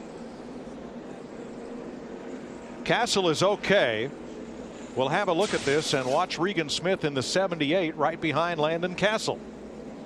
Coming off turn 4. Landon moves up a little bit, and Regan sees an opportunity to get down under him. And I think that the 09 of Castle is going to come down right into the nose of Regan Smith, and that's what turned him around and sends him down through the grass. Yeah, Regan Smith in the 78 kept moving down, trying to avoid it. Yeah, you got to give the guy room right there. He slid all the way through. Now, that obviously destroyed the front end of that car there. He never hit nothing till he got down here going off into turn 1. But it was destroyed pretty much just through the grass. He's trying to drive out of it right here. He says, okay, I'll let off the brake, let off the brake. There's a better look at the contact. Well, he's in the gas all the way to here. Yeah. Wow. She went airborne when she landed. It landed right on the nose. Not going to steer too well at this point. Boom. Here's from our Fox Exmo. Watch this. Too much air. Yeah, when that thing went across that little quarter-mile track, that's when she gets airborne. Yep.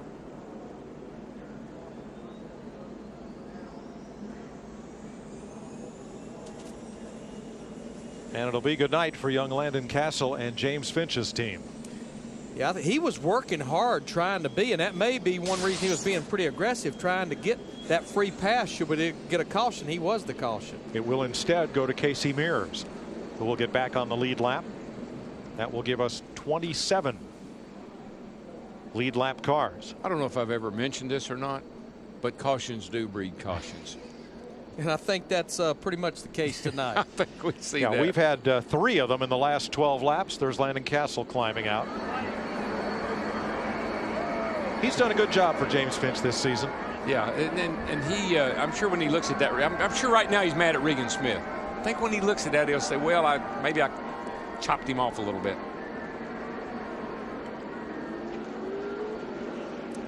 This ought to be an interesting restart now with Kyle Busch in the 18 and Matt Kenseth in the 17. We know that's been 2 of the best cars, the fastest drivers all night long. Yeah, they picked up another 10th or 2, Larry. The best laps here lately was 29.22. That's getting it on. Larry, do you dare stop here and make this a 1 pit stop race, or do you count on more cautions? I think with 25, 26 drivers on the lead lap, Mike, there's no way you put yourself back there in that much trouble unless you're one of the drivers near the back of this group. Yeah, the nighttime might be the right time, but out front is the right place. Landon Castle takes a wild leap into the grass at Charlotte Motor Speedway.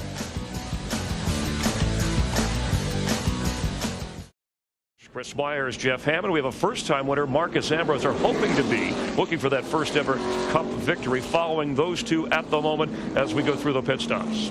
Well, we saw the pit stops kind of go by and kind of set the stage here. We're taking a look right now. Marcus Ambrose running 3rd, but I want to point out real quick, right behind him, that 21 car. He's already had 1 surprise. That car's had 1 surprise winner at Daytona with Trevor Bayne. This young man coming off of victory just a couple of weeks ago in the NASCAR Series at Iowa. He's in great position after being a lap down for the most of the night. He got the car up to 5th. Could be a feel-good story, and his Cup debut tonight at NASCAR is one of their crown jewels. Well, Jeff, we talked about pit stops in that fuel window about, what, 50 miles, 55, although it seems like in green flag stops they stopped a little earlier. Yeah, 50 to 55 laps, and a lot of guys stopped earlier during the early part of the race, but I think that may have been somewhat tire-related, trying to keep up with the track. Now we're getting toward the latter part of this race. We saw from the All-Star event, guys staying out, just taking 2 tires. So it's going to be kind of crazy right now, Chris, as we go into these final 100 laps. A lot of things are going to happen. 17 different leaders and 29 lead changes, and checking the standings for the fastest pit crew. And AT&T customers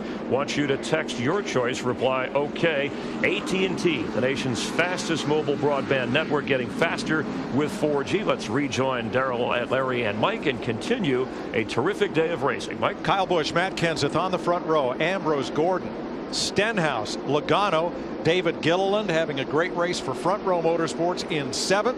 Mark Martin, Carl Edwards, Casey Kane, the top 10. 100 laps, 150 miles to go.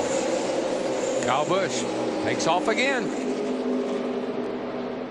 Good thing for Kenseth in that 17. He was able to drop to the bottom before they slammed the door on him going through 1 and 2. Casey Kane flying around the outside. He got 2 in turn 2 in that number 4. Battling Stenhouse and Logano. In the wall. 2 cars hard right behind them. And 3, Gilliland, Newman, Mark Martin. I'm okay. Boy, that was a heavy lick. Sound like Mark Martin. We just had talked about David Gilliland in that 34 sitting up there in the top 10. His night will come to an end. He restarted 7th. What a tough night and a great run. Now, he was one of those cars that waited out that tank of gas late, and then the caution came out. Those 2 cars looked like they're pretty well tied together. Both drivers moving around and okay. David Gilliland closest to camera, and here comes the veteran Mark Martin. Regan Smith will get the free pass on this 11th caution flag tonight. This happened right behind the battle we were watching. Look at Mark. Get out of my way. Marcus, I'm fine. I'm coming down. Give me some space.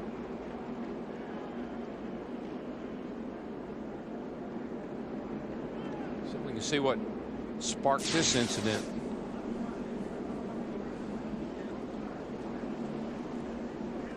All right, here's David Gilliland right in the center of the white car. Mark Martin in the 5 on the outside. Yeah, here we go down in the corner. Getting 3 wide, getting in there. Mark was sailing it off in there on the outside of Gilliland. Boy, look at Ryan Newman. He almost got, his car went up in the air. Just really nowhere for Newman in the 39 to go. No.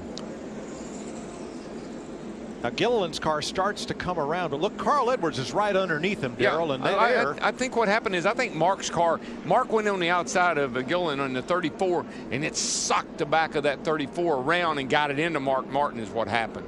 He and Mark were running 7th and 8th. It's a pretty hard impact for Mark Martin with somebody like the 34 car riding him into that wall.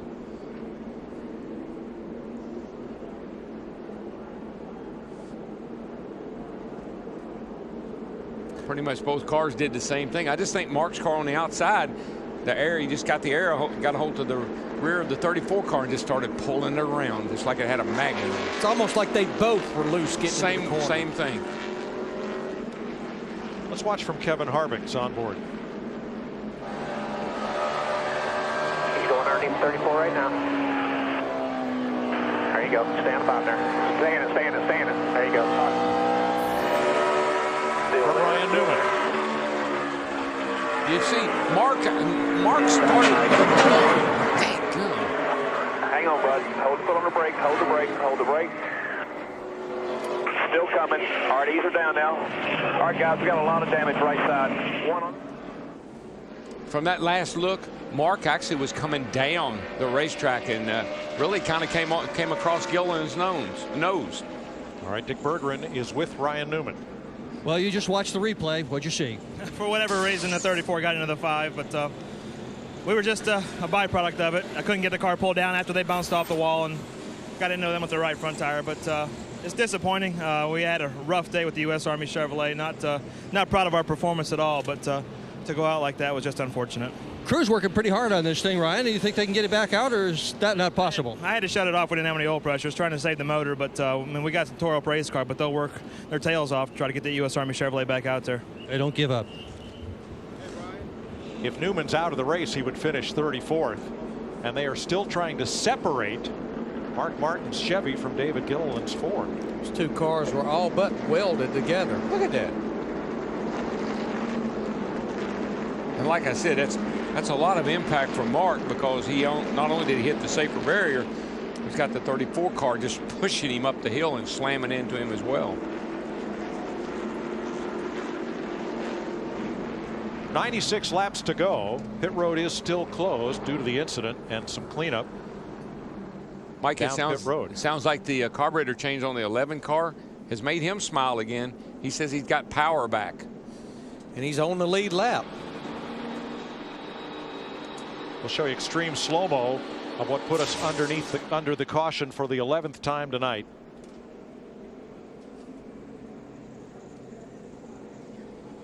A lot of sparks and a few flames as Newman's car grinds itself to pieces along the wall.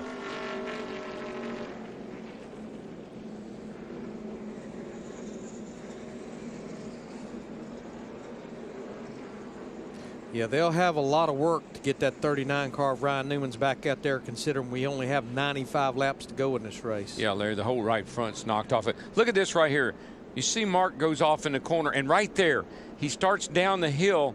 I think maybe there was not enough room there for him to enter that corner at that angle.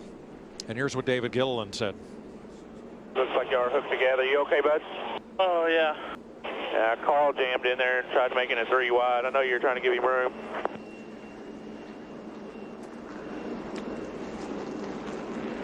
Well, that's the spotter side of things. There was a pretty good amount of room between Carl Edwards and David Gilliland. Two cars just wouldn't fit in the same place. Yeah, well, you know, it's that point. That's when the spotter says there's a car looking down low. There's a car down low. You automatically want to give that guy a little bit of room. And then, of course, Mark was already on his right side over there, so just kind of a conversion going in the third turn. Now, the pits are still closed with about half of the lead lap drivers coming to pit road on that last caution. I think drivers like Kyle Busch, Matt Kenseth, maybe Marcus Ambrose, Casey Kane, I know a lot of them are caution laps, but they've got about 25 to 30 laps on this tank of fuel. Plus now, Mike, this puts you, if you pit now, at a one-stop race. They'll probably come in when they maybe get closer to the track getting cleaned up. But, Larry, by the same token, it's what a dilemma. Do I give up track position where I'm safe up front, or do I come in and get myself back in one of these wrecks that these cautions are creating? Well, what we know now is that from 12th on back, Dale Earnhardt Jr., because of the number of caution laps we've had, they're probably on a one-stop race. The more cautions, which is about a 2-to-1 ratio, cautions to green, certainly getting them a lot closer than they were. But yeah, those guys at the front in particular, Marcus Ambrose, because a lot of cautions, but 33 laps since he's been to pit road. You're going to have to come. Well, Jeff, I'd like to hear from you and Larry. If you're Kyle Busch, Matt Kenseth, Jeff Gordon, do you stay out or do you come in? Mike, I think right now, I think you have to take a look at coming in and trying to put yourself in a position for that final pit stop of giving yourselves better options. I think this is the time to come and kind of set the tone, force these other drivers to play your game, not you play theirs. Larry? Well, you look at those drivers you talked about that it hadn't been that long since they were on pit road, Mike. Every time we've got into a cycle of green flag pit stops, it seems like we've got a caution in the middle of them that's jumbled things up. And I think we're going to see, here they come. Pit road is open. Not all of them, but most of them. I think Jeff Gordon stayed out. Matt? Under the previous caution, Mike, they were 13 laps short of making it on one more stop. Their window they needed, so they stayed out. This time, though, Kenseth tops it off of fuel, Steve. They can make it on one more stop. Matt, right side tires only for Marcus Ambrose. Krista. Kyle Busch, they decided at the last minute they were coming in for 2 tires, also a track bar adjustment. Meanwhile, Jeff Gordon, he said, this is a different race up here. I like being up front. And that's where Gordon is. He's the leader. Casey Kane is second.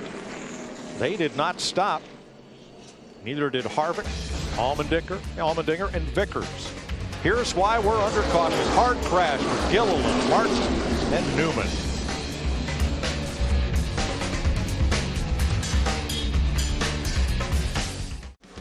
91 laps to go in Charlotte. Cars work turn 1 at the south end of the speedway. Here's why we're under caution. Mark Martin on the outside takes a big swing into the corner right where David Gilliland is. Those two get tangled up and Ryan Newman can't get past them without becoming part of it. Dick Bergman? And Mark and Gilliland are talking it over. Mark, your view of what happened? We just got collected in a wreck. You know, that's it's a shame. Everybody's working hard, and you know, we want to finish these things off, and you know, we got collected in a wreck. That was too bad for all of us. David? Yeah, like Mark said, you know, I mean, we were up there on a restart, and Carl made it 3 wide getting down in there, and I tried to give him plenty of room, and I was up high, and Mark was on my outside, and just, you know, got loose up there, and unfortunately collected Mark and some other good cars. So unfortunate, we're out of the race, and we wrecked some other good cars. So just a tough way to end a long night. Restart getting ready to happen. Thank you both. 2 talented drivers, 2 good cars out of the race, along with Ryan Newman. Jeff Gordon, Casey Kane, Kevin Harvick, A.J. Allmendinger, and Brian Vickers. None of them have been on pit road since lap 290 at the earliest. A lot of the lead lap cars did pit on this caution as Jeff Gordon takes off on the restart. Man, they're bouncing off each other. I tell you, these restarts are crazy. Boy, Kevin Harvick in that 29 looked to the inside of Kane in the 4, and Kane shut the door on him going into 1. Yeah, they made a little contact, saw a little smoke fly, but they made it. Of those front 5, Gordon has the most laps on his tires. He last pitted at lap 283, along with Kane, Allmendinger, Harvick, and Earnhardt came in the next caution, lap 290, and then Earnhardt at 298. And it's a 2-stop race for sure for Jeff Gordon and Casey Kane. Look at that craziness going on back there. The 6 car just went 3 wide, split the middle, and made it. Whoa, Logano in the wall off the 2 over there. He's able to continue. Won't be hard to find your Pizza Hut fan favorite. Jeff Gordon is out front.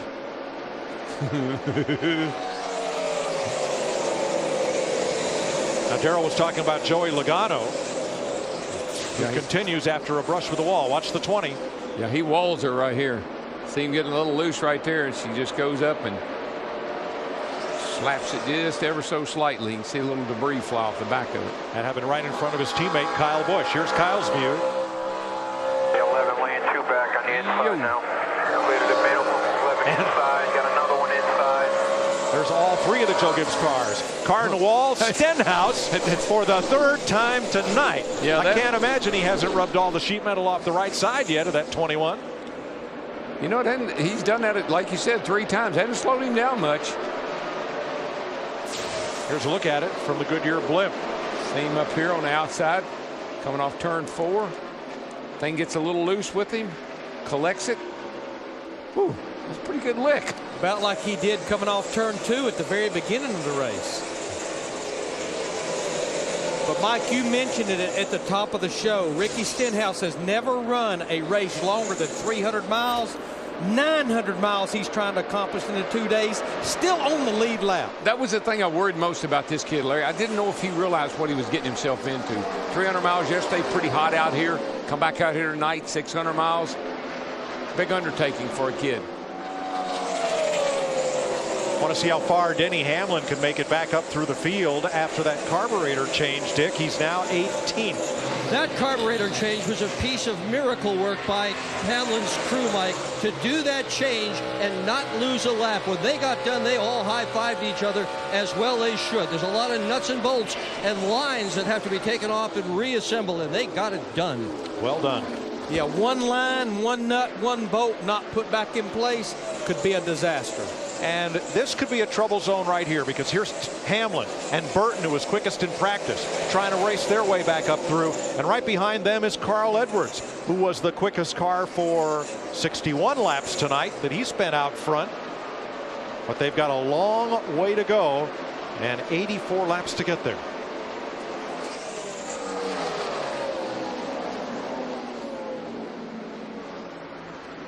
What do you think?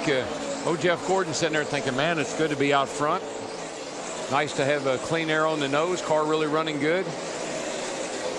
Wonder what he's going to think when they tell him he's got a pit. And what's amazing, he ran his fastest lap of the race 2 laps after that last restart. Sprint users have spoken. We're going to ride shotgun with Tony Stewart, brought to you by Sprint and HTC Evo 4G.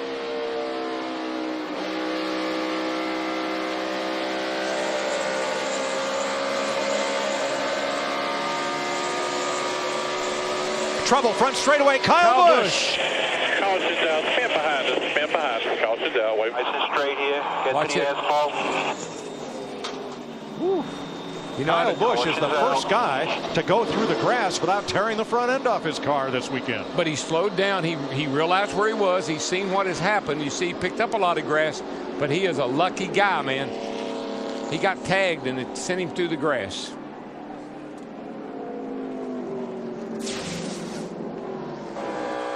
He was in 21st.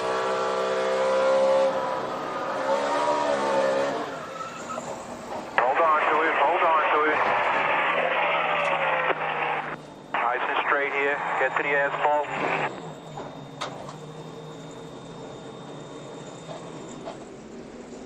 I thought he got tagged from behind, but as you can see, he did not. He just lost it. Wow. Lucky right there. That's a wonder it didn't rip the nose off, but he's going to be all right. But you're right, Darrell. He got it slowed down enough. It didn't get that launch to it and come back down.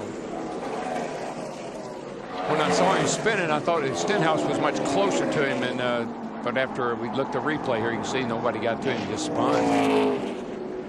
Fox Exmo. There's that transition. That's a lawn job like nobody I know has ever done. And he got away with it because We saw Landon Castle. We saw Carl Edwards. These guys get in there. They've been ripping the nose off, so he got pretty lucky. Yeah, I think we're going to see pit road open in the 24, and looks like he got a couple of drivers to follow him. Allmendinger's with him. And more cars further back, including Montoya, Burton, Stenhouse on pit road, and Rudeman and more. Dick? It took a long time for them to decide to take A.J. Allmendinger down pit road, but here he is for 4 tires, and they're going to pull some tape on the nose of the car. Krista.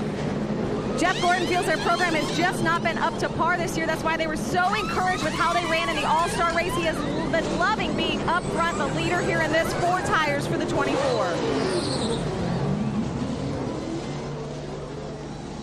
Gordon leads the race off pit road with Allmendinger and Rudeman.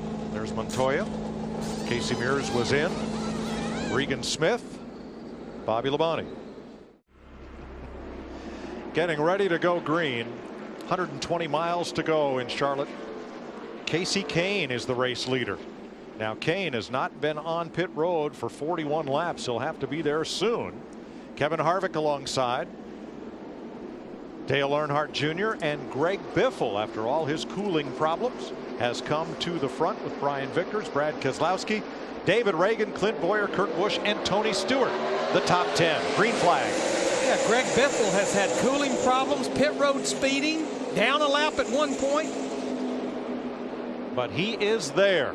He is one of 25 cars on the lead lap who are in it to win it with 120 miles to go. Dale Jr. looking on the bottom right here, got a nice run off into 3. See if he can make the pass on Biffle. I believe he can. Slides up in front of him right there. Oh, boy, Biff. Hang on. Just barely slid up in front of him and made it work. I think that slide up in front of him got a little wee bit loose. Too many cautions, too close together. See our pole sitter, Brad Keselowski, in that 2 car. He's worked his way back to the top 5. Kind of gone full circle, Larry. Guys that started up front are working their way back. Here's Krista. And we need to keep our eye on that pole sitter. They pitted on lap 298, and with all the caution laps we've had, they say they are good for just one more stop. That would cycle them back up to the lead. Yeah, Chris, I think the only 2 drivers that would not be able to make it on one more stop would be Casey Kane and Kevin Harvick, running 1st and 2nd right now. Don't take your eyes off Matt Kenseth. He just made a 3-wide pass down the front stretch, and they're 4 wide behind him. Carl Edwards right in the middle of that mess with Montoya on the bottom. 2 wide, inside's covered, 21's outside. Logano and Stenhouse. Woo! Yeah, that's what I was going to say. Carl Edwards is like, wait a minute, guys, where y'all all going to go? We can't all make it in here at once. You see Kyle Busch there in the 18 car. He was our last caution, and he's trying to work his way back into the top 15. He has taken advantage of these 4 fresh tires. Got the grass off the grill. He's good to go. The front 4 cars are pulling away, and all 4 of them just ran their fastest laps of the race. Kane, Harvick, Earnhardt, and Biffle. I'll tell you a guy, though, back here I'm watching, that carburetor change definitely fixed that 11 car. He is coming back through the field. He's up to 13. Yep. And he's all over Matt Kenseth, and he's going. He's going somewhere. Marcus Ambrose with Jeff Burton. Ambrose in the 9, 15th place. Oh, Rudeman. Allmendinger into Rudeman. Montoya covered by Kyle Busch, and here comes Carl. Right down to the bottom. See ya. Still 3, now 2 with the 18. Boy, Carl squeezed in there and made it. See Ricky Stenhouse Jr. in the 21 car working his way to the outside. Well, he got that caution, Larry. He got those fenders beat back out, and here I come again, boys. Joey Logano in the 20. He's got the free pass a couple of times tonight.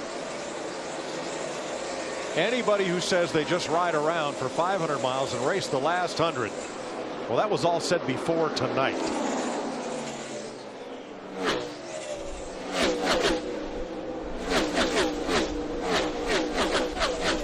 Larry, those old engines Just think, practice, qualifying, everything. Oh, we got a pass here. Here comes the Biff. Boy, Biff got under Dale Jr. and Jr.'s car pushed up the hill, and Biffle was gone. Forced him up the hill.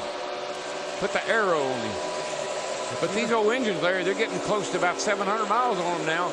And this is the time when these things, if we're going to have a problem, it's in the next, 150 miles or so. Well, Mike keeps pointing out about the fastest laps being run. That means more RPM, harder on those engines. And talk about setting sail. And Casey Kane in that 4, he is just checked out. But again, he will have to be to pit road probably in the next 10, 12, 13 laps. Yeah, he's sitting up here saying, what happened to the cautions? Yeah, of the leaders, Kane, including those caution laps, pitted 50 laps ago, and Harvick 60 laps ago. Get Your Face in the Race is the name of that promotion, and there are nearly 4,000 individual photographs on Casey Kane's car. Can you find yours? I saw one on there yesterday where Chris Kubota is interviewing Casey Kane, and the picture's on there. He's got a lot of buddies riding along with him tonight. Kane has 3 wins in the last 10 Cup races at Charlotte and 7 top 10s. Boy, the Biff just keeps coming in the 16. Moving to the outside of Kevin Harvick. Second place. Can you imagine the night that Biffle has had? I mean, we heard him at the beginning of this race about ready to jump out of his race car. He was so livid mad. And now he's charging to the lead here before long. Next time by, 100 miles to go in NASCAR's longest race, the Coca Cola 600 on Fox.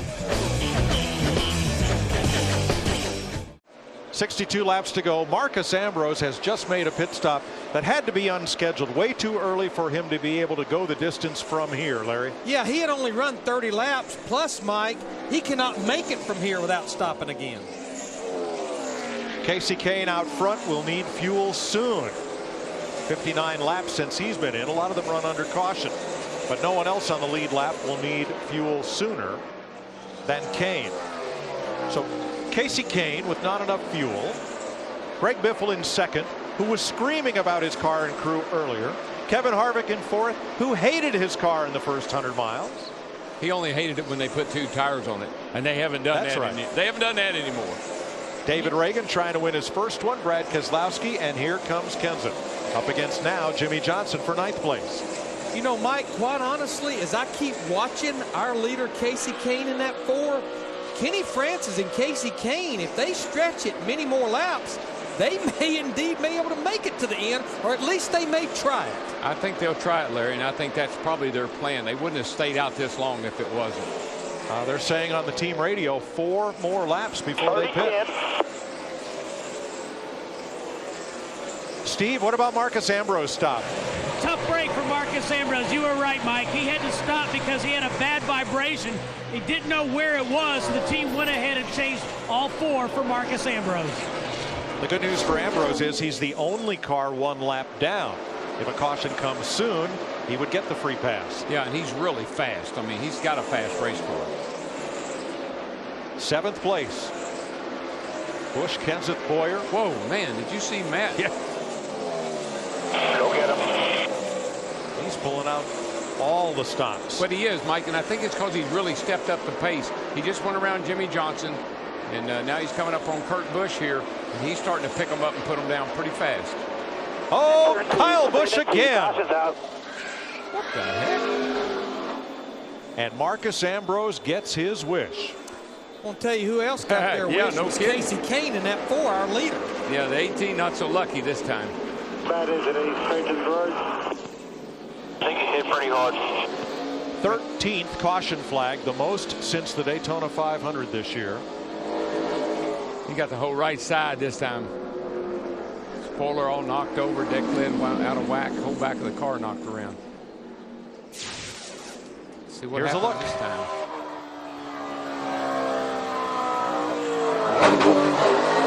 We're in the wall, spinning right front.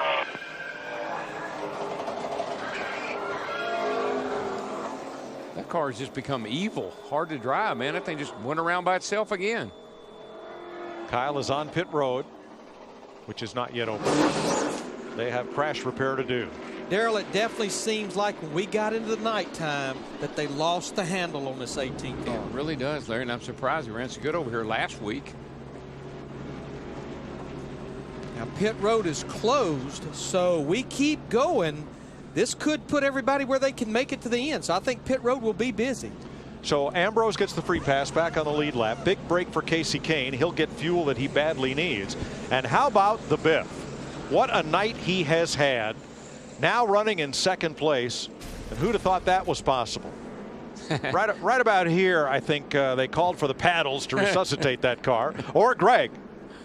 You know, I played golf Monday with Kevin Neal and Ken Winston, and it looks like our scorecard. It can't. He couldn't cheat on that. Wait a minute. You know, they don't have a pencil wedge out there, do they? Biffle had trouble first with his driver cooling system. Miscommunication with his crew. It looked like it was going to be a long, hot, and not a fruitful night. But here he sits in second place. Now here's what I do believe. I think most of these drivers are going to hit pit road to fill these things with Sunoco race fuel. But I think possibly for track position, Darrell and Mike, we may see a mixed bag. 2 tires, 4 tires. I don't know with this many laps to go. Carl Edwards was best at 100 miles. Matt Kenseth took off and led 103 laps, the most tonight. Kyle Busch was the best for a while. And right now out front, Casey Kane, as pit road opens with 55 laps to go when they cross the stripe. Matt? The most important man on this pit stop for David Reagan, Chris Tompkins, the gas man, 3rd generation military, grandfather awarded a Purple Heart in World War II. He's got to pack this fuel cell full of fuel, Steve. Matt, 4 tires and a chassis adjustment for Casey Kane in the 4 car. Greg Biffle talked about 2, but they'll take 4. Dale Earnhardt Jr. says he loves his car. He's going to take 4, Krista. At the start of this race, Kevin Harvick said his car was worse than terrible. He just told M&M, Mike Morrison, the gas man, make sure you pack this thing full of fuel. They were about 5 laps away from when they would have needed to come in. Jeff Gordon, Greg Biffle, and a land rush off pit road behind Reagan and Earnhardt. Larry, I don't want to take 4. Oh, that's bad news. Now that's a big mistake. That'll get you come back to pit road. Leaving the pit, back to pit road, tail end of the longest line on the restart. Yeah, 24 drivers on the lead lap. That's going to be huge with only about 50 laps to go. That adjustment reg right there could be Jimmy Johnson's undoing tonight. They've struggled in the pits a lot again tonight. We're under caution in Charlotte. 55 laps to go.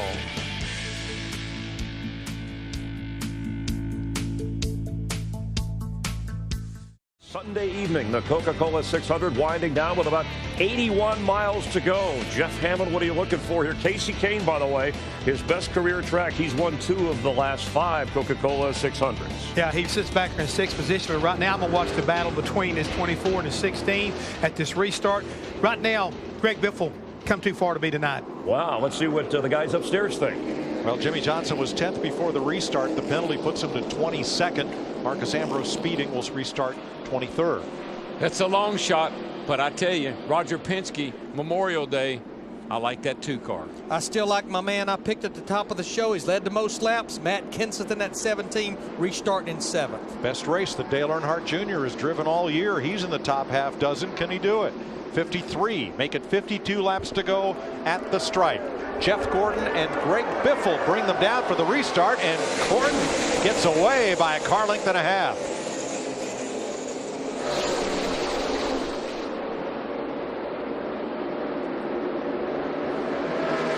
Three wide.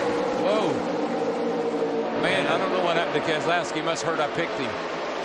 Going to get a little bump from Matt Kenseth in the 17 going off into turn 3. I think he got a little, I think Dale Jr. got him a little sideways getting down in the corner, and that messed him up, but he's coming back. They are 5th and 6th. Kenseth is 7th. Harvick 8th. Hamlin coming. Hamlin now 8th in the 11th. I still think Hamlin has got something for these guys. That carburetor has set that thing on fire. And Edwards mired back in 15th. Lead change. Greg Biffle to the front. It was funny when we were making our picks for the race. Jeff and I both looked at each other and said one of us should have taken the 16. Well, he was so good last Saturday night. He won that first 50-lap segment in the Sprint All-Star race. And then when he started the race the way he did, Larry, and I said, boy, glad I didn't take that 16. Now he's finishing up strong. Casey Mears stayed out to lead a lap on that caution, then pitted. And Ryan Newman is back in the race after heavy crash damage. Kyle Busch has taken his car to the garage. Dick? And they're working on it. 4 mechanics underneath the car, Mike. The focus seems to be on the rear end. They are trying to realign the rear end of the car. The rear end gets out of alignment. Boy, you just can't drive these things. Busch is poised right now to finish 32nd tonight. Well, I know his teammate, Denny Hamlin, that 11 group, all the way up to 7th, about 50 laps ago on pit road under caution, changing a carburetor. That team, if he could pull this thing out, that team is get a lot of credit for changing that carburetor and not losing a lap. That's amazing. 4th place. Here comes Earnhardt against Casey Kane. This has been as good a race as I've seen Dale Jr. drive probably this year. It was not that good last weekend out here for the Sprint All-Star race, but I think they learned a lot. I think we said in the opening of the show, Larry, the Hendrick guys left here, they seem to have smiles on their face, felt really good about their cars and their package that they were bringing back over here. Earnhardt settles in behind Kane. Still 48 laps to go.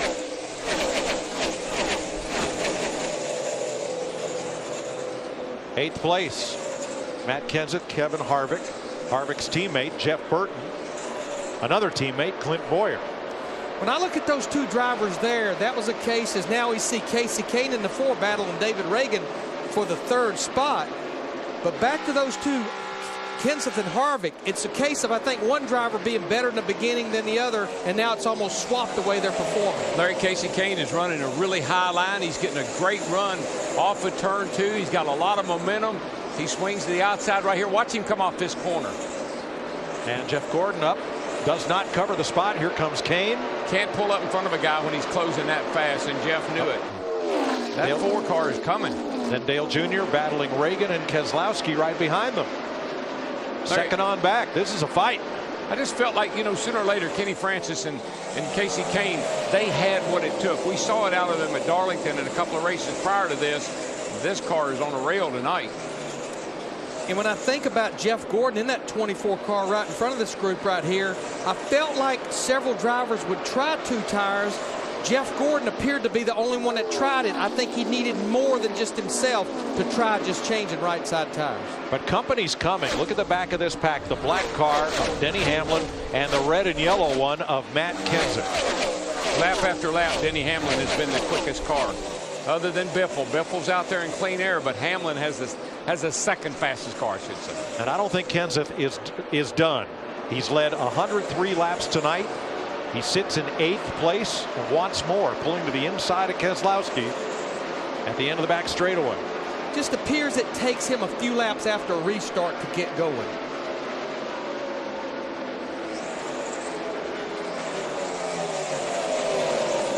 Hey, they're picking them up and putting them down now. These are some of the fastest laps we've seen all night by everybody.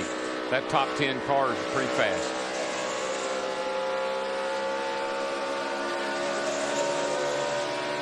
Hamlin's march through the field is shown at the bottom of your screen. Over the last 40 laps, he's one who has probably passed the most cars. David Reagan goes after Jeff Gordon. This is a new David Reagan. We've seen him be fast in practice. We've seen him win poles. And then last Saturday night, we saw him win the sprint showdown. And Reagan goes after Jeff Gordon, with Earnhardt Jr. looking on from 2 car lengths back. Just, I have a great deal of respect, and we got to 18 car back in the race. I have a great deal of respect for Jack Roush. He gives these young guys every opportunity to be successful. Ricky Stenhouse. I mean, there's been others through the years that Jack has helped and stayed with them and give them a chance to make it. Gordon up high as Earnhardt tries and cannot clear him. Wobbles just a bit. Hamlin closes. Yeah, once David Reagan in the 6 got around Jeff Gordon in the 24, he just drove away from him. It's almost like he was trying to pick and choose the right spot to do it. Kyle Busch made 1 lap and went back to the garage. Greg Biffle has pulled out to a 1-second lead over Casey Kane. Steve? Hey, Mike, down here in the 16 pits, just wanted to check off fuel mileage. Should it stay green? They cannot. They're about 3 or 4 laps shy of making it to the end. I tell you, that Casey Kane is closing the gap, though, Larry. That last time by, he was a couple of tenths quicker. This time by, looks like he's going to be 30 to 70 out back. 3 tenths quicker that time by and closing fast. 5th place, the 11 of Hamlin, gets past Jeff Gordon. And here comes Kenson. That may be why the 4 car's taking off, because he knows that 11 is coming. But you know, back to Steve's report on Greg Biffle in the 16 car, like all the other drivers, pitted on lap 345, back racing at 348. That would be 52 green flag laps. What I saw earlier with Casey Kane in the 4, they may be able to run that far. I think they may, Larry. I think that was their strategy. Of course, running this pace, going to burn a little more fuel, but I still think they're on pace. Steve, how about Casey Kane? Well, the word down in the 4 pits is barely. They can make it barely. It might be enough. That's all it takes, Steve. Barely. Do the burnout on the back straightaway. In front of the big TV. Yeah, in front of the big TV. So you can watch yourself. That's what Marcus Ambrose said earlier. How about David Reagan's fuel situation, Matt? At this juncture, Mike, the 6 of David Reagan, they feel like they are good to go to the finish as well. Well, that would be our first-time winner that we've been talking about. He's sitting there in a position that these 2 cats in front of him should not be able to make it on fuel. And who was it said that would be David Reagan? Same guy that picked the 99 to win, I think. No. I had Marcus. Oh, you had, that's right. Be the next first-time winner. That's right, you're right. Somebody did have David Reagan. I think a lot of people's been promoting that David Reagan's not that far from victory lane. But you know, guys, when I think about a lot of these drivers that are close on fuel, I think with the importance of winning, knowing those 2 wild card spots are available, why not roll the dice and see if you can roll into a win here? I'm all for rolling the dice, buddy. I like a gambler. When it comes time to win a race, take a chance. Everyone was on pit road with 55 laps to go. There are now 35 laps to go. What will they do? Dick Bergman. Denny Hamlin's car chief, Spider Gillen, said they are very close on gas. Krista. Jeff Gordon, they rolled the dice because his car before that last caution was the best it had been all night. Alan Gustafson told me this morning the only way 2 tires would work is if you had a good car. But right now they feel they are also a little short on fuel. Well, we're being pretty optimistic, all of us are, that there won't be another caution here before this thing ends. Well, I'm glad you brought that up. Even though we've had 13 cautions, the trends of their patterns of the last 4 or 5 Coke 600s say that we run the last 40 to 45 laps caution free. 34 laps to go. Greg Biffle out in front by 0.8 of a second over Casey Kane. Then David Reagan, Dale Earnhardt Jr., and Denny Hamlin.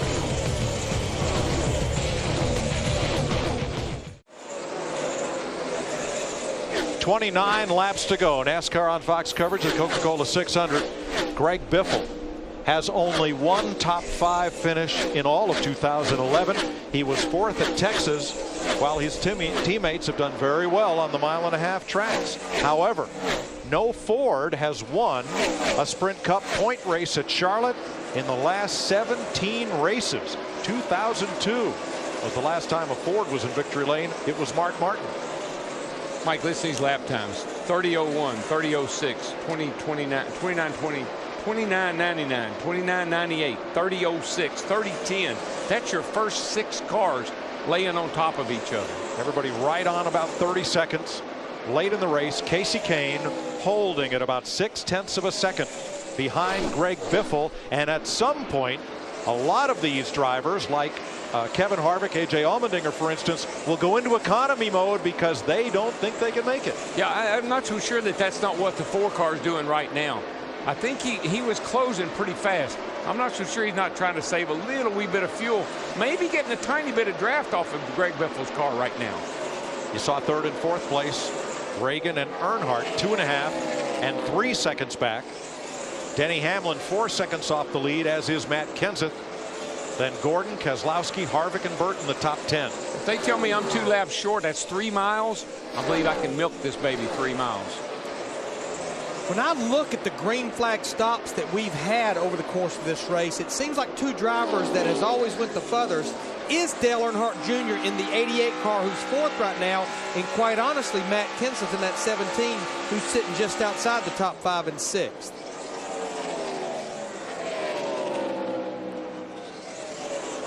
Kenseth and Hamlin have been fast over these last several green flag runs, inching their way up the board, but they're 5th and 6th with 25 laps to go. Will time run out on them? Jeff Hammond.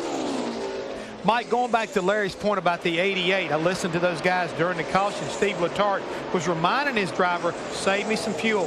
His comment back to him, as always, buddy, as always, saving fuel. So these guys have got it in their basically their normal, game plan to do that every time the caution comes out. So it may pay off here at the end.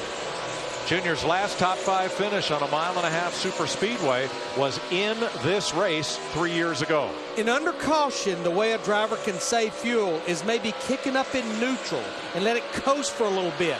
When you get back to racing, DW, only way to save it, roll out a little early, pick it up a little later as far as the throttle. Got to drive like you got an egg under your foot.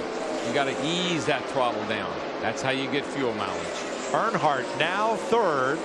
2.5 seconds off the lead. Will hypermiling be the way to win the Coke 600? Well, there's a good chance that Greg Biffle could let Casey Kane run him out of fuel trying to stay ahead of him. That's the dilemma you find yourself in. You got to go fast enough to keep leading this thing. That might be too fast and run you out of fuel. Steve? Well, Daryl, to your point, Biffle is out front, and he says he's saving fuel and he's in clean air. Yeah, I think that's a good point, Steve, because these 2 guys, Biffle and Kane, they got a little margin over Dale Jr. back to 3rd, so they can give up a little bit of time right now. Not only that, Biffle's the fastest car on the racetrack. Yeah, if he's trying to save fuel, it doesn't show it to me because he's running fast laps. Battle right here just will not go away for 5th. Matt Kenseth in the 17, Denny Hamlin in the 11. Kenseth for most all night has been the best car here. What he lacks right now is track position. 4.5 seconds back, 21 laps to go. Those Roush Fenway Fords. 3 in the top 5. And Carl Edwards, who was the strongest car in the daytime, in 13th. Yeah, just not sure about Carl. I thought he would be the car to beat all night long, but just hadn't turned out too good for him. He got back in traffic and been stuck. Edwards is 13.5 seconds off the lead. And most telling about Carl Edwards, where a lot of these cars have really picked up speed as we get into the nighttime, Edwards' fastest lap of the race was lap 2 in broad daylight. Which is the same for our pole sitter Brad Keselowski, who's running 8th, and Jeff Burton in the 31, who's running 10th right now, 2nd, 3rd lap of the race. 19 laps to go in 7 of the last 8 Coca Cola 600. The final lead change has occurred within the last 20 laps. 600 miles, and it comes down to about 190 feet right now, 1st to 2nd. And it sounds like you're either right on the money or you're about 1 lap short on fuel. Well, as we were having breakfast this morning, Casey Kane's Formula One teammate Sebastian Vettel won the Grand Prix of Monaco. Matt Kenseth is coming. He has passed his teammate David Reagan. Kenseth is 4th. And it was 4.5. Now it's 3.5 seconds off the lead for Kenseth. I think Kenseth's a lot like Carl Edwards earlier in the race. I think Kenseth's car is really good the longer we go. The more the tires wear, the more the fuel burns off, the better his car is. And Mike and Darrell, he was actually a half a second quicker than his teammate Greg Biffle in the 16, our leader that time. The one thing that bounces us around up here is we're just not real sure what these guys' strategy are. Are they good on fuel? Are they trying to save fuel? So we're trying to determine what's going on, you know, based on what situation these guys are in. 16 laps to go. Who has enough speed? Who has enough fuel to win the Coca Cola 600? Well, I like that little cat sitting there in second as far as both. Casey Kane in that 4. I go back to how far he run earlier, but a lot of that was caution laps. That's the variable that we can't really figure in. Greg Biffle is leading with 16 to go. We listened in. How about everybody else? 88's good to go. 4 is going to push you like hell. Your teammates are in the same boat as you. Well, is that comforting or not? Well, I don't think I'd be very happy about that. I don't care about my teammates. I want to know what about me. Casey Kane is there, and the fastest car on the racetrack is Matt Kenseth. He's now just 2.4 seconds back. That's what I think the 4 car, Larry's just been holding back. Now he's going to start closing in. Casey Kane is a closer. Here is Kenseth, 2.3. Now Earnhardt in between the third place car. Matt? Jimmy Finnick, Mike, has not told Matt Kenseth at all about saving fuel. Meanwhile, their teammate David Reagan, Drew Blickensderfer, just told David, save me some fuel. That's when the 17 got around the 6. So Reagan has backed off so he can be running at the finish. Casey Kane in the number 4. In 2008, passed Tony Stewart with 3 laps to go to win the 600. Yeah, Tony Stewart had about a 4 or 5 second lead and cut a tire down coming through 3 and 4. Stop the presses. That 88, all of a sudden he's picked it up a notch. He just run his one of the fastest laps of these lead cars, and he's not out of this thing either. And you know what, guys? Right now, coming down the end of this 600-mile race, my tongue is hanging out. I'm holding on for dear life, trying to get this thing home in one piece. And oh, by the way, can you save me a little fuel? Well, soon it's going to be 4 cars under a blanket. Earnhardt catching the 2 leaders, and Kenseth catching up all of them.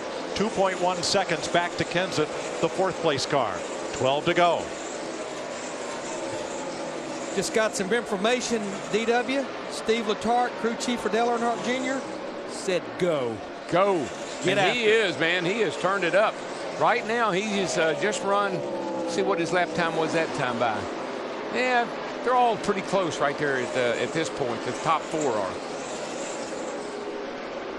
When I look at 3 of our top 5 being the Fords, what a difference a year has made. This time a year ago, we were wondering what in the world is wrong with the Ford camp. They went all the way to early August at Pocono before they won the first race of 2010. Well, you know, Jack Roush can't keep a good man down, and he's come back with a vengeance, man.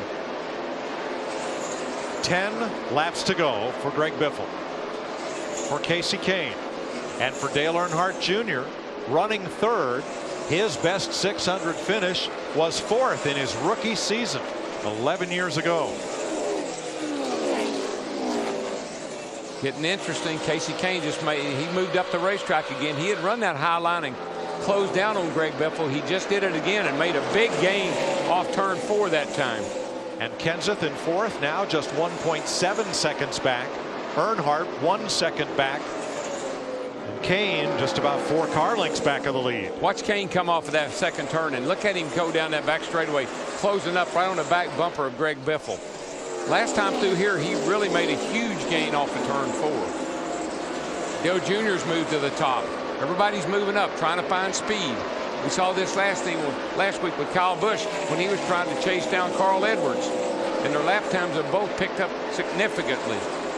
Still 23 cars on the lead lap all the way back to Brian Vickers and Regan Smith. But there are 4 who are in it to win it. How about the 4th place car, Matt? Heartbreaker for Matt Kenseth. Mike, Jimmy Finnick just told the 17 driver he's going to have to come for a splash of gas. His chances look like they are gone for a 600 win. Wow. Here he comes. And here he comes now with about 8 laps to go. He wasn't kidding. Quick splash for Kenseth. That will move David Reagan to 4th, Hamlin to 5th, Jeff Gordon to 6th. Well, I think you still got to keep an eye on David Reagan. First-time winner. He's sitting back there in pretty good shape. Also, Denny Hamlin. But what makes me nervous about Greg Biffle and David Reagan, that's their teammate that just had to hit pit road with 7 or 8 laps to go. And they all stopped at lap 345. All 10 of the leaders came in on the same lap. Jeff Gordon to pit road.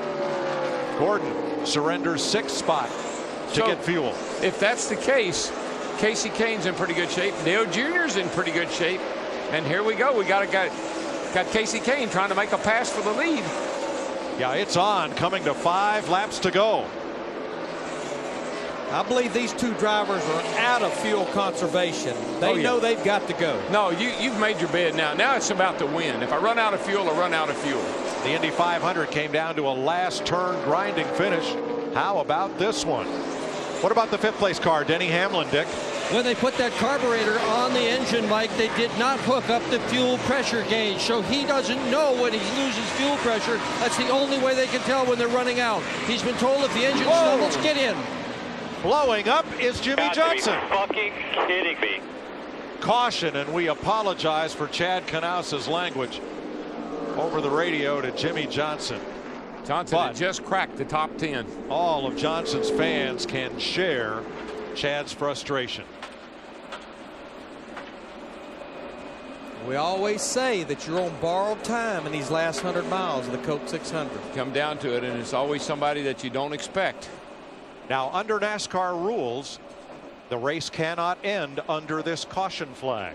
We will have up to 3 attempts if needed at a green flag, then white flag, then checkered flag finish. And the saddest sound is this one, the sound of silence coasting into the garage before the race is over. Jimmy Johnson goes to the garage. Pit road will open. Yeah, these drivers that, I mean, we know we're going to go beyond the distance, but it looks like Greg Biffle is going to stay out. They're going to have to save an awful lot of fuel under these cautions. David Reagan comes in. And Larry, again, that makes you just wonder. I mean, Matt Kenseth has had to stop. Here's David Reagan, another teammate. He's got to stop. Now, Kenseth and Jeff Gordon already stopped under green. They are a lap down. We'll check on the free pass. I believe it'll go to Kenseth. But here are a number of the lead lap cars coming in. Clint Boyer, A.J. Allmendinger.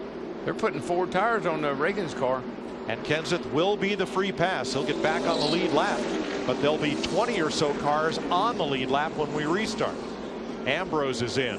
Stenhouse, Montoya, Logano, Vickers, Smith, Mike Rudeman. Everybody's riding on the apron because these cars have got to be out of fuel.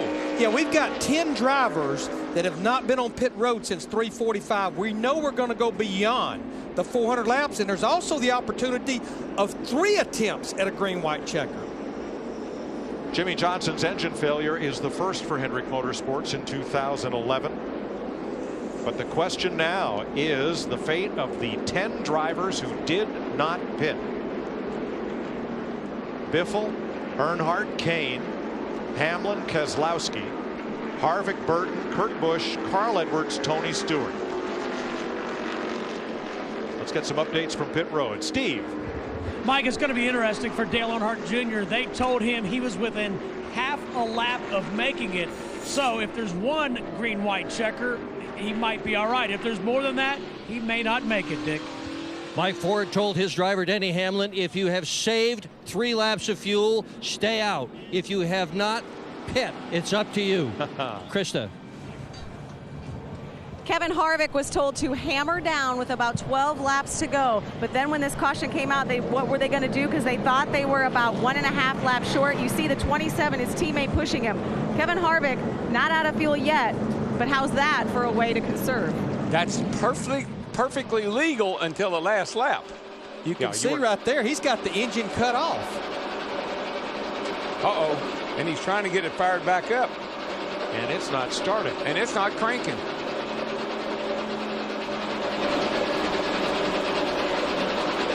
Well, I was wrong.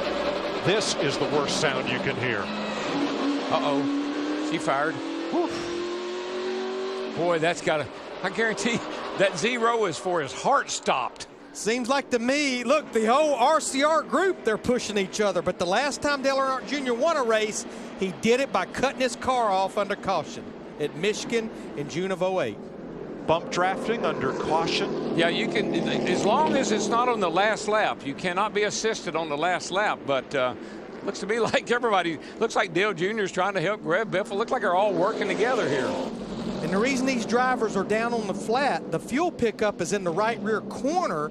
So under caution, the fuel actually wants to run away from the pickup. So get down on that flat. Uh-oh, Biffle's got to come, Larry. Here he comes. Boy, Greg Biffle's had a great night. But he has to come to pit road. He's led 50 laps tonight. Steve? They're going to get right side tires and gas for Greg Biffle. This team feeling like they had nothing to lose after their early problems. So Biffle will take right sides and go.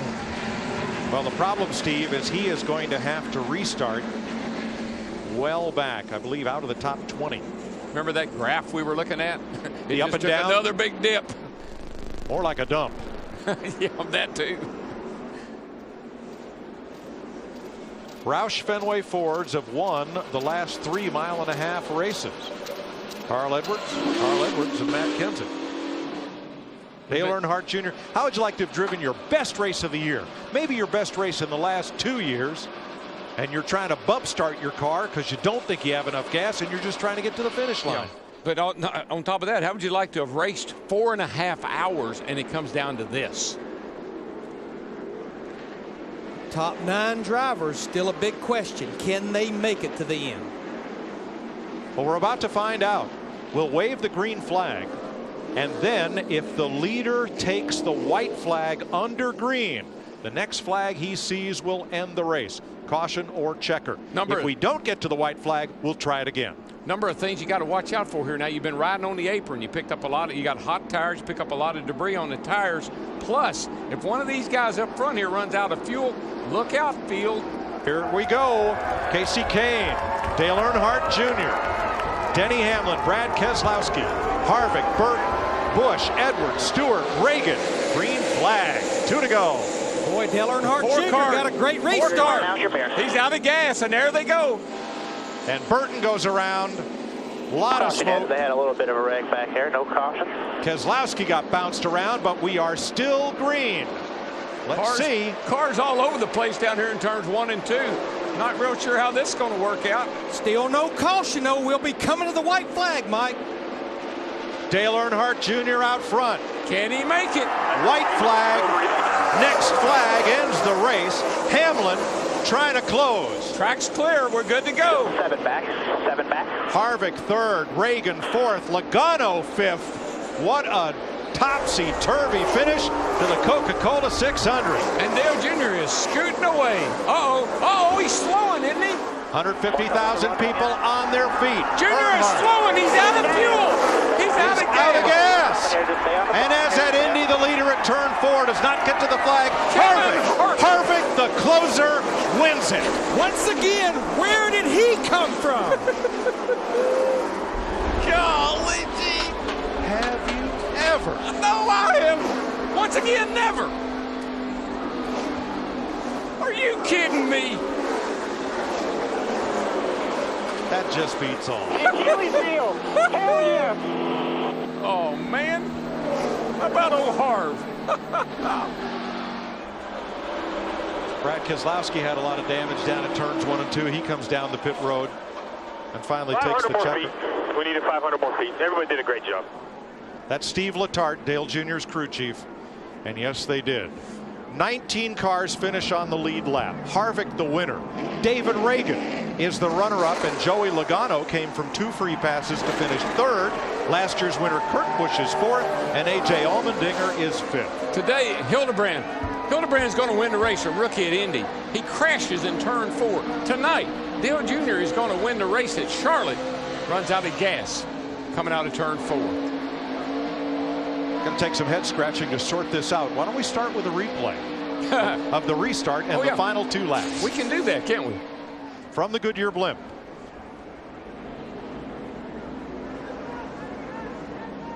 Kane and Earnhardt You saw Casey, he spun the tires a little bit, and that gave Dale Jr. a great opportunity. And here comes Keselowski. He rams in the back of Kane because he's out of fuel. Around goes Burton.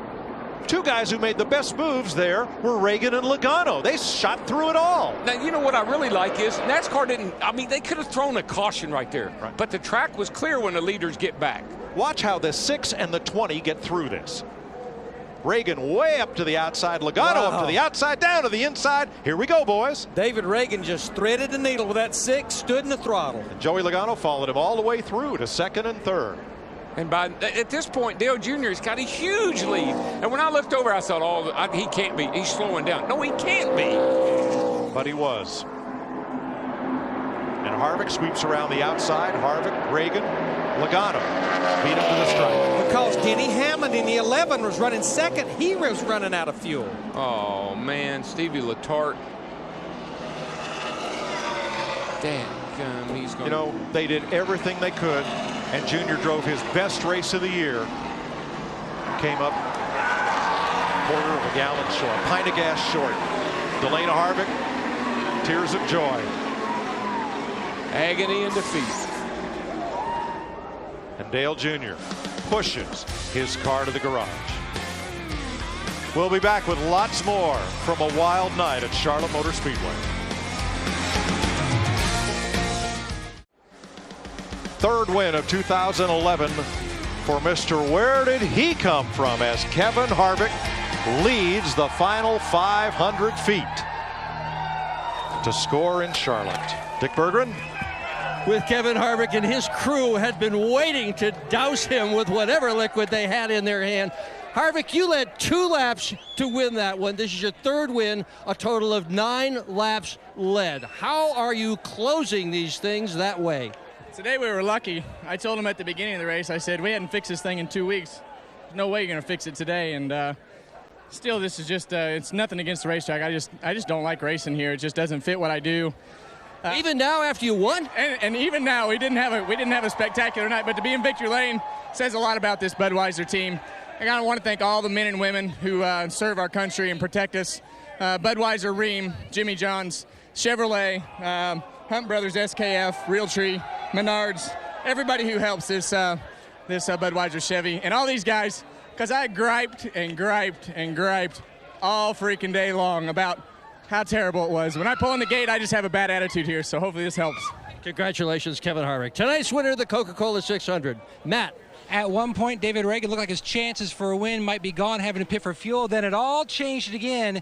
Your career best finish, 2nd. Describe those final laps. Yeah, and we didn't luck into it. I mean, our UPS Ford, we love logistics car, was fast. It was a top 3 or top 4 car. I think Matt probably had the best car. Greg had a pretty good car there at the end. But, yeah, I thought we'd kind of screwed up when that last caution came out. I thought we were going to finish 4th or 5th. We were saving gas there at the end. And very fortunate not to get caught up in a wreck. Our spotter did a nice job on the roof, Rocky. And Drew did a nice job. We put 4 tires on. And, you know, when you got 4 tires and you're full of fuel, you can just drive all your guts out, where those other guys were kind of conserving. And so we're happy to get a top 5. But when you're that close to a win, we really want to win this thing. 2nd in the 600. Steve? Well, Dale, I heard Steve Letarte say 500 more feet and we would have had him. Describe your night. I think we need more than 500 more feet, but I got to say, we weren't supposed to make it. We were going to run out of gas, and we kind of knew it, but we played our hand, and that was what we was going to do. The other guys came in, and I tried to save a ton of gas. I knew I didn't save enough, but I tried to save enough, as much as I could. And, I'm disappointed we didn't win. I know all our fans are disappointed to come so close, but if we had won that race, it'd have been a gift. We were a top 5 car, but never had really put ourselves in the lead. And this is our Vegas car. It's really, really good, so we'll keep taking it to racetracks and running good. We were so fast at the start of the race, and once the sun went down, kind of leveled out, picked everybody up a little bit. We ran good tonight, man. Proud. I'm proud of my guys. I'm proud of the car we unloaded. I'm proud of how we worked all night long. And we'll be around for a long time. We'll get plenty. Don't worry about that. Dale, you said you've been cautiously optimistic. What does this effort mean tonight? Well, it takes a long streak of runs, really, to get to where you want to go mentally and get your confidence where you want it. But we're really fortunate to take home 7th place points tonight. I would have loved to have won this race, but on the other hand, I thought it was a coin with a win and a 20th, you know, and I'm like, you know, the risk is just so high there, and this point system's different, you know, and you can't give away points. So we're lucky to get out of here with anything after running out of gas on the back straightaway of this race. Thank you, Dale. Thank you. Hey, Dale, we're live to the screen here. Denny Hamlin thanking his crew members. I know when you start 4th, you don't want to finish 10th, but when you were sitting there on pit road, your crew changing out your carburetor, at that moment, would you have ever dreamed you would have finished top 10? Well, it was I thought that you know, I'd be happy with a top 8, but you can't run second on the back straightaway and be happy with 10th. But great day by our FedEx car. We had a race-winning car today. We battled our ways back to the front of the pack. Can't say enough for everyone at FedEx, all the employees. We almost got a win for them, but you know, just a bunch of us right there on that same fuel strategy. My eyes got huge when I saw everyone running out in front of us, and as soon as they got big, they got small because we ran out of fuel. So can't say enough for this whole team for changing that carburetor, not going a lap down, and keep fighting. So we'll keep fighting. This is a step in the right direction. We're back being competitive like we should be, and we're going to win some races here soon. So close to the win, but they'll take it. Chris? Thanks, Krista. Burning fuel all day, all night, racing to the front, and then at the end you have to conserve it to win. And we check the unofficial results. It's Kevin Harvick. 4 of his last 7 wins have been last lap passes. His last 4 wins have come on tracks that he had not previously won on. And Jeff Hammond, some of the other guys, Greg Biffle, who looked like for a moment there it might be his night. Yeah, I thought it was going to be his night. You see right there on 11th, 21st right there. Ricky, on 21 car, Ricky Stenhouse Jr. But how about Carl Evers, our point leader? He winds up way back there in 16th. But, you know, it was a tough night for a lot of guys. Casey Kane, Jeff 22nd. Burton, he had a shot right there at the end. He got caught up in that melee. It was just a crazy finish for the whole weekend. I mean, it just kept on happening. Jimmy Johnson blows up. Yeah, the engine, and that brought the caution out. In fact, with 5 laps to go, when that caution came out, Kevin Harvick was 7th, and then he was 3rd on the last lap before pulling out in front as Dale Earnhardt Jr. ran out of fuel. And that Richard Childress, that kind of, train gang of pushing during the caution saved fuel. And we have a lot more to come. We're live at the Coca Cola 600. You've just witnessed the longest race ever in the history of NASCAR. Jeff Hammond, Chris Myers, the Bakersfield Basher. That's Kevin Harvick in the 29. This during the caution, getting help from teammates. This is what happens when you have teammates that work with you instead of against you. That's the difference right now, I think, between Kevin Harvick going to victory lane and not going to victory lane. And the closer with time to celebrate, even after the win. Didn't like this, says isn't a track that plays into his hands. But now you get the impression, no matter where he races, he's a guy that will come out of somewhere to challenge at the end. You give him a little opening, and Kevin Harvick will slam the door shut, as he did here. 603 miles in the Coca Cola 600, the first ever green-white checker overtime that we've had in this race, NASCAR's marathon. Yeah, now you see Kevin Harvick right there. He's in 2nd position behind Carl Edwards. Jimmy drops back a little bit. It's just one of those things and one of those years where you never know who's going to wind up winning. Largest points lead of the season for Carl Edwards. He expands that. Biffle, who did not comment, leaving the track along with Casey Kane, but you see he's up to 11th in points, and those points are where you are from that top 10 spot. And if you have a win in the column already, that works in your favor as to being a wild card. So that would help Jeff Gordon, and Regan Smith, who had a top 10 finish, has a win this year, trying to inch a little bit closer. The last previous Coca-Cola 600 win by Richard Childress Racing, 1993, Dale Earnhardt. But he gets it done with Kevin Harvick. Some final comments from Darrell, Larry, and Mike. Chris, we want to take a look at that last restart and watch the 4 of Casey Kane, who is the race leader, as we get back to green here. Yeah, Kane had no shot here of making it because he runs out of fuel right here. You're going to see him. He accelerates and then the car just dies. Here comes Keselowski. He gets into the back of Casey Kane. Carl Edwards gets into the back of the 31 car, turns him around. And then the last lap, Dale Earnhardt Jr., 1,000 feet from home. And he had a huge lead right here, Mike. I mean, he had really pulled out a huge lead over Kevin Harvick. Saw Denny Hamlin in 11 running out of fuel. That's how Kevin Harvick went from 3rd to take the checker flag first in about a 4th of a lap. 38 lead changes, most in a 600 since 1988, and only the second ever last lap pass for the finish. In 2005, Jimmy Johnson passed Bobby Labonte on the last lap to win it. One thing I was really glad, NASCAR didn't overreact. They didn't throw the caution. By the time the leaders got back around here, the track was clear, and they let them race to the finish. I like that. And when you look at Kevin Harvick, he doesn't lead a lot of laps, but he leads the right laps. You know, with 12 races into 2011, he has 3 wins. Just look at Charlotte. He even said it in his interview. I just don't like the place. He had only led 3 laps here in 20 starts. He leads 2 tonight, but he leads one of the right ones. Great win for Harvick and best finish of the season for David Reagan, Joey Logano, and A.J. Allmendinger. Here's Krista. Both Penske cars running extremely well tonight with Kurt Busch in the garage, a top 5 finish. I know after 600 miles, never knowing what can happen at the end of that race, you have to leave here feeling like things may be on an upswing. Yeah, we definitely ran strong tonight, and it feels good. You know, we had all the problems in the pits, but yet we persevered and had enough fuel to make it, and it always feels good when you're driving a shell car to have enough gas to make it. So thanks to my guys for calculating correctly, and you know, it stumbled a little bit, but we were able to hang in there and actually make a pass on the last lap and being competitive. That's what Roger Penske always talks about, and that's what gave us a strong night tonight. Even though we were a good top 10 car, we'll take 4th place. Shell Pennzoil Dodge, definitely what we needed to get a kick in the rear end, get going in the right direction. Last year's winner gets that kick in the rear end right into the top 5, Chris. Get on it. You're going to get him. Come on. Hammer down. Hammer down. He's out of gas. Come on. Yeah, boy. Great job. Gil, that was on you, buddy. Unbelievable. Unbelievable. We'll take it however we get them. Great job. 500 more feet.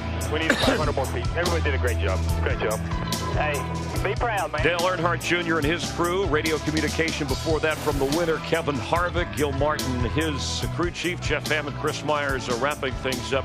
Well, through 12 races, Harvick has won 3. We know that Carl Edwards is the points leader. Jimmy Johnson, the Dominator, 5-time, having some problems tonight. So the 1/3 mark of the season looks like that championship picture. Remember, Harvick last year talked about the Golden Horseshoe, and they're lucky, and we're going to take them out. I think he found it. I really do, because, again, he has closed these deals out. He's not been the car to beat at different times, but in the end, he's gotten the victory lane. That's something you have to do, but you need to continue to work on being more competitive, because you're not always going to be lucky. And he certainly is aggressive. Tonight on Fox, after a long day and a long night, 603 miles here at Charlotte Motor Speedway. Most of you, your late local news, except on the West Coast.